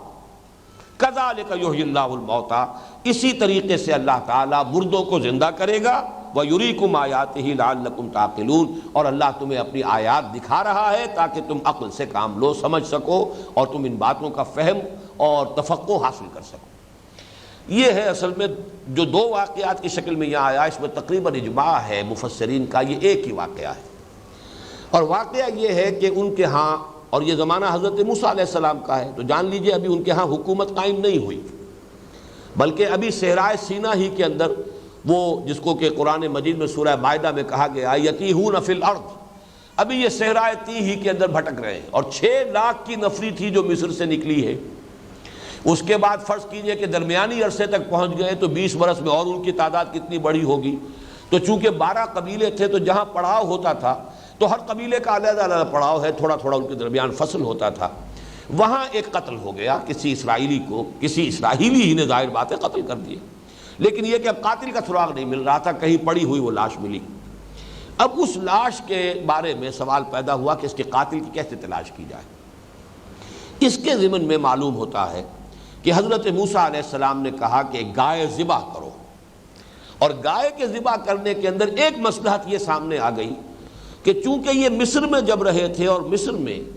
یہ گائے گاؤ پرستی جسے ہم کہتے ہیں، تقدس کا معاملہ جو ہے گائے کے بارے میں وہ ان کے ذہنوں میں راسخ تھا، اور اسی لیے انہوں نے جب حضرت موسیٰ علیہ السلام کو اللہ تعالیٰ نے بلایا ہے کوہ طور پر تورات دینے کے لیے، تو انہوں نے گائے کی پرستی، بچڑے کی پرستی شروع کی تھی۔ اب یہ ہم یقین سے نہیں کہہ سکتے کہ یہ واقعہ اس سے پہلے کا ہے یا یہ واقعہ اس کے بعد کا ہے، لیکن یہ یقینی بات ہے کہ ابھی صحرائے تیہ ہی میں قوم تھی، اس لیے کہ حضرت موسیٰ علیہ السلام کا انتقال ہو گیا ہے اسی 40 سال کے عرصے میں۔ یتیہون فی الارض فإنہا محرمۃ علیہم 40 سنۃ یتیہون فی الارض، اور چونکہ حضرت موسیٰ کا واقعہ ہے تو ابھی یہ کہ ان کی بنی اسرائیل کی کوئی ریاست وجود میں نہیں آئی تھی، تھے ابھی صحرائے سینا ہی میں۔ یہ بھی ہو سکتا ہے تورات ابھی نہ دی گئی ہو، اور اسی کا زیادہ گمان ہے کہ اس سے پہلے کا یہ واقعہ ہے۔ اس میں یہ کہ معلوم کرنے کے لیے کہ کس نے یہ کیا ہے، تو شاید حضرت موسیٰ علیہ السلام نے گائے کو ذبح کرنے کا حکم دیا۔ اب گائے کا چونکہ ان کے ہاں ذہنوں میں بیٹھا ہوا تھا کوئی تقدس کا معاملہ، تو وہ گریز کر رہے تھے، گریز کے لیے یہ سارے انہوں نے کیسی ہو کیسی ہو اس کو اور واضح کیجئے اور واضح کیجئے، کسی طریقے سے فرار کا کوئی راستہ یا مین میخ نکالنے کی ایک عادت کی جو مسلمان امتوں کے اندر پیدا ہو جاتی ہے، گریز بھی ہوتی ہے بات سے بچنے کے لیے، ادھر ادھر کے سوالات، یا یہ کہ کوئی حکم دیا گیا ہے تو بجائے اس کے کہ جس سادہ الفاظ میں ایک حکم آیا ہے اس پر عمل کر لیا جائے، اس میں خام خواہ کی مین میخ نکالنا، جس کی ایک مثال ہے کہ جب حج کی فرضیت کا حکم آیا ہے مسلمانوں کے لیے تو ایک صاحب نے کھڑے ہو کر کہا کہ حضور کیا ہر سال فرض ہے؟ حضور نے اعراض فرمایا، جواب نہیں دیا، وہ ادھر آ گیا، حضور کیا ہر سال فرض ہے؟ پھر آپ نے سکوت اختیار فرمایا، پھر اس نے تیسری مرتبہ سوال کیا تو پھر آپ نے ذرا سخت لہجے میں ڈانٹ کر اس سے کہا کہ جو چیز اللہ تعالیٰ نے مجمل رکھی ہے تم کیوں اس کے بارے میں کھود کرید کر رہے ہو؟ اگر میں کہہ دوں کہ ہاں ہر سال فرض ہے تو ہمیشہ کے لیے فرض ہو جائے گی ہر سال، لیکن یہ کہ تم خام خواہ ایک چیز اللہ تعالیٰ نے مجمل رکھی ہے، زندگی میں ایک مرتبہ بہرحال وہ فرض ہے، باقی یہ کہ جس کو اللہ توفیق نے ہر سال کر سکتا ہو تو کرے۔ اور ایک روایت میں یہ آتا ہے کہ جس شخص کے اندر استطاعت ہو اور 5 سال گزر گئے ہو نہ جا رہا ہو تو ایک طرح کی ملامت جو ہے اس حدیث کے اندر آئی ہے استطاعت والے کے لیے، اور حلال کے ذریعے سے، حرام ذریعے سے نہیں کہ حرام ذریعے سے دولت کما کر جو ہر سال حج کیا جا رہا ہے اس کو ذہن سے نکال دیجئے، لیکن یہ کہ حلال ذرائع سے کسی شخص کے لیے استطاعت ہے تو پھر یہ کہ ایک حدیث میں تشویق اور ترغیب ہے کہ 5 سال اگر گزر گئے ہیں اور ایک شخص نہیں گیا ہے تو ایک طرح کی مغایرت سی ہے، شکوہ سا ہے اللہ کی طرف سے اس حدیث کے اندر جو سامنے آیا، اس کا متن میرے اس وقت مستحضر نہیں ہے۔ بہرحال یہ ایک مثال ہے کہ خام خواہ اس طرح کے احکام میں مین میخ نکال کر اپنے اوپر سختیاں کروانا، ایک تو اس کی مثال سامنے آ گئی۔ اب یہ جو گائے ذبح کی گئی تھی چونکہ بعد میں شریعت موسوی میں قسامہ کا ایک جو واقعہ ان کا ایک طریقہ مقرر کر دیا گیا، اس سے رہنمائی ملتی ہے۔ جو جانور اللہ کے نام پر ذبح کیا گیا ہے وہ گویا کہ شاعر اللہ میں سے ہے۔ یہ وہ بات ہے، میں چونکہ اس مسئلے میں کافی غور کرتا رہا ہوں پچھلے 2 ہفتوں سے کہ اس کی اصل حکمت کیا ہے، اور میرا ذہن منتقل ہوا ہے سورہ حج کی اس آیت کی روشنی سے، وَالْبُدْنَ جَعَلْنَاهَا لَكُم مِّن شَعَائِرِ اللَّهِ۔ جو جانور اللہ کے لیے ذبح کیا گیا ہو اسے بھی قرآن نے شاعر اللہ میں سے قرار دیا ہے۔ وہ اونٹ جو اللہ تعالیٰ کی راہ میں ذبح کیے گئے ہیں اور جو کہ یعنی قربان کیے جاتے ہیں خانہ کعبہ کے پاس لے جا کر، وہ بھی اللہ کے شاعر میں سے، وَالْبُدْنَ جَعَلْنَاهَا لَكُم مِّن شَعَائِرِ اللَّهِ۔ اب ان کے پاس کوئی شاعر اللہ میں سے شے موجود نہیں ہے اب تک۔ خانہ کعبہ ابھی ان کا کوئی تعارف ہی نہیں، ہیکل سلیمانی ابھی وجود ہی میں نہیں آیا، وہ تو ابھی سمجھیے کہ اور 500 برس کے بعد حضرت سلیمان کے ہاتھوں جو اس کی تعمیر ہوگی۔ تو یہ گویا کہ قربانی اللہ کے نام پر گائے کی کرا کر اور اس پر قسم دلانا کہ اب آؤ اور قسم کھاؤ، جو مختلف قبیلے کے لوگ آئیں اور قسم کھائیں کہ ہم نے قتل نہیں کیا، تو یہ گویا کہ قسامہ کا ایک اصول جو ہے جو بعد میں ان کی شریعت میں آیا بھی ہے، اور یہ مستقل قاعدہ ہو گیا تھا قتل کے مقدمات میں کہ اگر کسی مقتول کے قاتل کا پتہ نہ چل رہا ہو تو پھر ایک گائے ذبح کی جائے، اور جہاں اس گائے کو ذبح کیا گیا وہاں آ کر مختلف لوگ جو ہے وہ اپنے ہاتھ دھوئیں اس گائے کے اوپر اور یہ کہیں کہ ہم بری ہیں، ہمارے ہاتھ صاف ہیں، ہم نے اسے قتل نہیں کیا ہے۔ تو چونکہ یہ شاعر اللہ میں سے ہے، جیسے فرض کیجئے آپ کے ہاں قرآن مجید اٹھوایا جاتا، قسم کھاؤ، حلف اٹھاؤ، قرآن ہاتھ میں اٹھا کر قسم کھاؤ کہ میں نے یہ جرم نہیں کیا ہے، تو اس کے لگ بھگ یہ معاملہ کیا گیا کہ اللہ کے نام پر گائے ذبح کرائی گئی اور اس گائے پر آ کر سب کے سب قسم کھاؤ کہ تم نے قتل نہیں کیا ہے۔ اور چونکہ وہ لوگ یہ بھی کر گزرے لہذا اس کا مسئلہ یہ کیا گیا کہ اللہ تعالیٰ نے پھر آخری شکل یہ کی کہ اللہ حضرت موسیٰ علیہ السلام سے فرمایا کہ اب ذرا اسی گائے کا ایک ٹکڑا جو ہے اس سے اس شخص کی مقتول کی لاش کو چھوؤ اور وہ ہم اسے زندہ کر دیں گے تھوڑی دیر کے لیے، اور پھر یہ کہ وہ اپنے قاتل کا نام بتا کر پھر اس کا انتقال ہو گیا۔ یہ واقعہ ہے کہ جو مفسرین نے بیان کیا ہے، تو یہ گائے کا ذبح کرنے کا حکم در حقیقت متعلق تھا اس سے کہ شاعر اللہ کا ایک وجود ہو اور اس پر قسم لی جائے لوگوں سے کہ وہ اعلان برات کریں کہ ہم نے قتل نہیں کیا، لیکن چونکہ پوری قوم وہ قسم کھا گئی، وہ جو بھی قاتل تھا اس نے بھی قسم کھا لی، وہ اس درجے کا معاملہ جو ہے شقی نکلا، تو اب اس کے لیے آخری شکل اللہ تعالیٰ نے یہ اختیار فرمائی کہ اسی گائے کے عضو سے اس مقتول کی لاش کو چھوا گیا اور تھوڑی دیر کے لیے اس میں جان پڑ گئی، وہ زندہ ہو گیا اور پھر اس نے اپنے قاتل کا نام بتایا اور اس کے بعد اس کا انتقال ہو گیا۔ یہاں فرمایا کذالک یحیی اللہ الموتیٰ، دیکھو تمہارے لیے اس معاملے میں اللہ تعالیٰ نے ایک اضافی جو تمہارے لیے اپنی رحمت رکھی ہے وہ یہ کہ احیاء موتیٰ جو کہ ایمان بالغیب کا ایک حصہ ہے، تمہارے لیے ایک مشاہدہ بھی کروا دیا ہے، جیسے حضرت ابراہیم کے بارے میں بھی اسی سورہ بقرہ میں آگے چل کر آئے گا، رب ارنی کیف تحیی الموتیٰ قال اولم تؤمن قال بلی ولکن لیطمئن قلبی،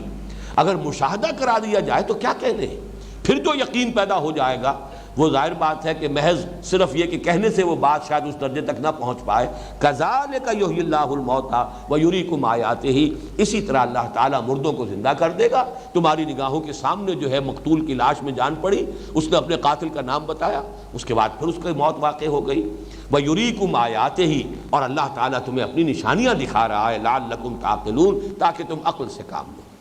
یہ سارے واقعات جیسا کہ میں نے عرض کیا شروع میں یہ خرق عادت کے قبیل سے ہے،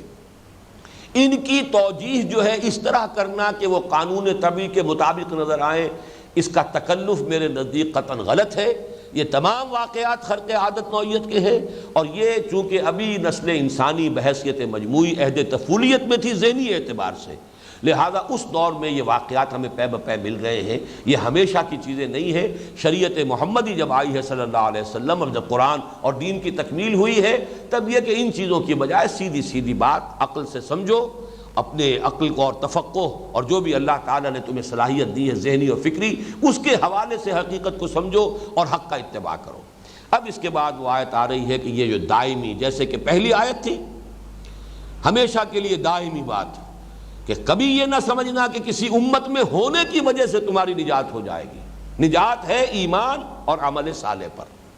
اپنے اپنے دور میں جس جس نبی کی امتیں تھیں، کسی دوسرے نبی کی بعثت سے قبل وہ اگر اپنے نبی کی امت میں تھے لیکن اللہ پر ایمان اور یقین آخرت کا اور عمل صالح تھا تو ان کے لیے اللہ تعالیٰ کی طرف سے اجرہم عند ربہم، ان کا اجر محفوظ ہے، ولا خوف علیہم ولا هم یحزنون۔ یہ ہے وہ جو پہلی آیت تھی۔ اب ذرا یہاں پڑھیے قوموں میں ہو کیا جاتا ہے رفتہ رفتہ، اس وجہ سے کہ ہم تو فلاں امت میں ہیں، جو کچھ بھی ہے لیکن تیرے محبوب کی امت میں ہے۔ یہ جو بڑھتے بڑھتے بیماری آتی ہے اس کا نام ہے قساوت قلبی، دل کا سخت ہو جانا۔ جب اندازہ یہی ہے کہ ہم تو بخشے بخشائے ہیں، ہم تو فلاں کے ساتھ وابستہ ہیں، اس کے دامن کے ساتھ وابستہ ہیں، اس سے ہمارا تعلق ہے، نحن ابناء اللہ و احباؤہ، ہم تو اللہ کے بیٹوں کی طرح ہیں، بڑے چہیتے ہیں۔ جب اس طرح کی چیزیں ہوں گی تو انسان کے اندر بدعملی خود بخود پیدا ہو جائے گی، کاہے کو پھر وہ حرام سے اجتناب کرے اور حلال پر اکتفا کرے۔ رفتہ رفتہ یہ بے عملی وہ ہے کہ جو پھر لوگوں کے اندر، دلوں کے اندر سختی پیدا کرتی ہے۔ یہ آیت جو ہے دل لرزا دینے والی آیت ہے۔ ثم قست قلوبکم من بعد ذلک، پھر تمہارے دل سخت ہوتے چلے گئے اس کے بعد۔ یہ سارے تم نے مشاہدات بھی کیے، یہ سارے معجزے بھی دیکھے، ہمارے فضل و کرم کے یہ مظاہر تمہارے سامنے آئے، ہم نے تمہیں اس طریقے سے مختلف مواقع پر معاف بھی کیا۔ ثم عفونا عنکم من بعد ذلک، یہ سب کچھ ہم کرتے رہے، لیکن ہوتا یہ رہا کہ ثم قست قلوبکم من بعد ذلک فہی کالحجارۃ او اشد قسوۃ، پھر اس کے بعد تمہارے دل سخت ہوتے چلے گئے، اور اب تو حال یہ ہے کہ وہ پتھروں کے مانند ہو چکے ہیں۔ فہی کالحجارۃ او اشد قسوۃ، بلکہ پتھروں سے بھی زیادہ ہو گئے سختی کے اندر۔ وَإِنَّ مِنَ الْحِجَارَةِ لَمَا يَتَفَجَّرُ مِنْهُ الْأَنْهَارُ، پتھروں میں تو وہ بھی ہے کہ جن سے چشمے پھوٹ بہتے ہیں۔ پتھر چاہے بہت سخت شے ہے، اس میں بھی پورز ہوتے ہیں، ان میں سے بھی پانی رستا رہتا ہے، اور یہ پہاڑی جتنے بھی چشمے جو بہتے ہیں، کہیں سے اچانک چٹان کے اندر سے آپ کو نظر آ رہا ہے، بڑی سخت چٹان ہے، اس میں سے پانی جو ہے وہ نکل رہا ہے، اس چٹان میں سے بہہ رہا ہے چشمہ۔ ثم قست قلوبکم فہی کالحجارۃ او اشد قسوۃ وَإِنَّ مِنَ الْحِجَارَةِ لَمَا يَتَفَجَّرُ مِنْهُ الْأَنْهَارُ، ایسے بھی ہوتے ہیں جیسے کہ حضرت موسیٰ علیہ السلام کے عصا کی ایک ضرب سے 12 چشمے پھوٹ بہے تھے چٹان میں سے، تو چٹانیں تو ایسی بھی ہوتی ہیں۔ خیر وہ تو پھر بھی ایک معجزہ تھا، لیکن یہ کہ عام طور پر بھی چٹانوں کے اندر سے پانی رستا ہے اور چشموں کی شکل اختیار کر لیتا ہے۔ وَإِنَّ مِنْهَا لَمَا يَشَّقَّقُ فَيَخْرُجُ مِنْهُ الْمَاءُ، ان میں سے ایسے بھی ہوتے ہیں جو پھٹ جاتے ہیں اور ان میں سے پانی برآمد ہو جاتا ہے۔ وَإِنَّ مِنْهَا لَمَا يَهْبِطُ مِنْ خَشْيَةِ اللَّهِ، اور ان میں سے وہ بھی ہیں وہ چٹانیں جو اللہ کی خشیت اور خوف سے گر پڑتی ہیں۔ وَمَا اللَّهُ بِغَافِلٍ عَمَّا تَعْمَلُونَ، لیکن اللہ غافل نہیں ہے اس سے جو تم کر رہے ہو۔ تمہارے دلوں کی سختی جو ہے ان پتھروں کی سختی سے زیادہ بڑھ چکی ہے۔ اس کے ضمن میں بھی ایک بات جان لیجئے، ایک تو جیسا کہ میں واضح کر چکا ہوں، اس کا تعلق آج کے درس کی پہلی آیت کے ساتھ ہے کہ یہ کسی گروہ میں ہونا اور اپنی نجات کے بارے میں مطمئن ہو جانا، نہ چنت ہو جانا، ہم تو نجات یافتہ ہے ہی، اس کا نتیجہ کیا نکلتا ہے وہ یہ ہے ثم قست قلوبکم فہی کالحجارۃ او اشد قسوۃ۔ اور آج ہم اپنی آنکھوں سے خود مسلمانوں میں یہ کیفیت دیکھ سکتے ہیں۔ یہ صورتحال جو ہے، البتہ ایک بات ضرور ہے کہ ایک طبی نتیجہ بھی نکلا کرتا ہے، اور وہ طبی نتیجہ حضرت ابوبکر رضی اللہ تعالیٰ عنہ کے قول کے حوالے سے میں نے کئی مرتبہ بیان کیا ہے۔ ان کے عہد خلافت میں کوئی وفد باہر سے آیا، اور اس وفد کے سامنے جب قرآن مجید پڑھ کر سنایا گیا تو ان میں سے بہت سے لوگوں کے آنکھوں سے آنسو بہہ نکلے۔ حضرت ابوبکر نے اس پر یہ فرمایا، ہاکذا کنا حتی قست القلوب، یہی حال ہمارا بھی ہوا کرتا تھا، کبھی قرآن سنتے ہی یا پڑھتے ہی ہماری آنکھوں سے بھی آنسوؤں کی ندیاں رواں ہو جاتی تھیں، یہاں تک کہ دل سخت ہو گئے۔ اب یہ دل کی سختی جو ہے، یہ جو سختی ہے حضرت ابوبکر جس کا تذکرہ کر رہے ہیں، معاذ اللہ اس سختی پر قیاس نہ کر لیجیے۔ بسا اوقات الفاظ مشترک ہوتے ہیں، حضور کے لیے لفظ ذنب آ گیا قرآن میں، فاستغفر لذنبک، اے نبی اپنے گناہ کے لیے اللہ تعالیٰ سے استغفار کیجیے، لیکن یہ کہ حضور کا گناہ کیا ہوگا اور ہمارا گناہ کیا ہے، کہیں آپ لفظی مشارکت کی وجہ سے مغالطے میں نہ ہو جائیں کہ نسبت خاک رابہ عالم پاک حضرت محمد صلی اللہ علیہ وسلم کی جو تھوڑی یوں سمجھیے کہ اللہ تعالیٰ کے ساتھ جو تعلق کی شدت ہے، اس کی جو شدت اور حدت ہے، اس میں تھوڑی سی کمی آتی تھی تو اس کو بھی حضور سمجھتے تھے کہ میرے دل پر پردہ آ گیا ہے۔ انہ لیغان علی قلبی وانی لاستغفر اللہ 70 مرۃ فی کل یوم، لیکن ہم اپنے دلوں کے حجابات پر حضرت حضور کے قلب کے حجاب کو قیاس نہیں کر سکتے۔ اسی طرح ایک سختی آ جاتی ہے، قرآن مجید جب شروع میں نازل ہوا ہے تو جو کیفیت صحابہ کرام کی ہوتی تھی، اب پڑھتے رہنے سے، مسلسل پڑھتے رہنے سے ظاہر بات ہے کہ ایک اس کے ساتھ مانوسیت بھی ہو گئی ہے، اس کے ساتھ گویا کہ ایک طرح کی عادت سی بھی بن گئی ہے، تو اس کے حوالے سے کسی درجے میں شدت کے اندر کمی آ جانا یہ وہ بات نہیں ہے۔ وہ قساوت قلبی وہ ہے کہ جس کی وجہ سے انسان فسق اور فجور میں مبتلا ہو جائے اور پھر بھی یہ سمجھے کہ ہم تو بخشے بخشائے ہیں، ہم تو اللہ تعالیٰ کے چہیتے اور لاڈلے ہیں۔ اللہ تعالیٰ اس قسم کے تمام مغالطوں سے ہمیں اپنی امان میں رکھے۔ اقول قولی ھذا واستغفر اللہ لی ولکم ولسائر المسلمین والمسلمات۔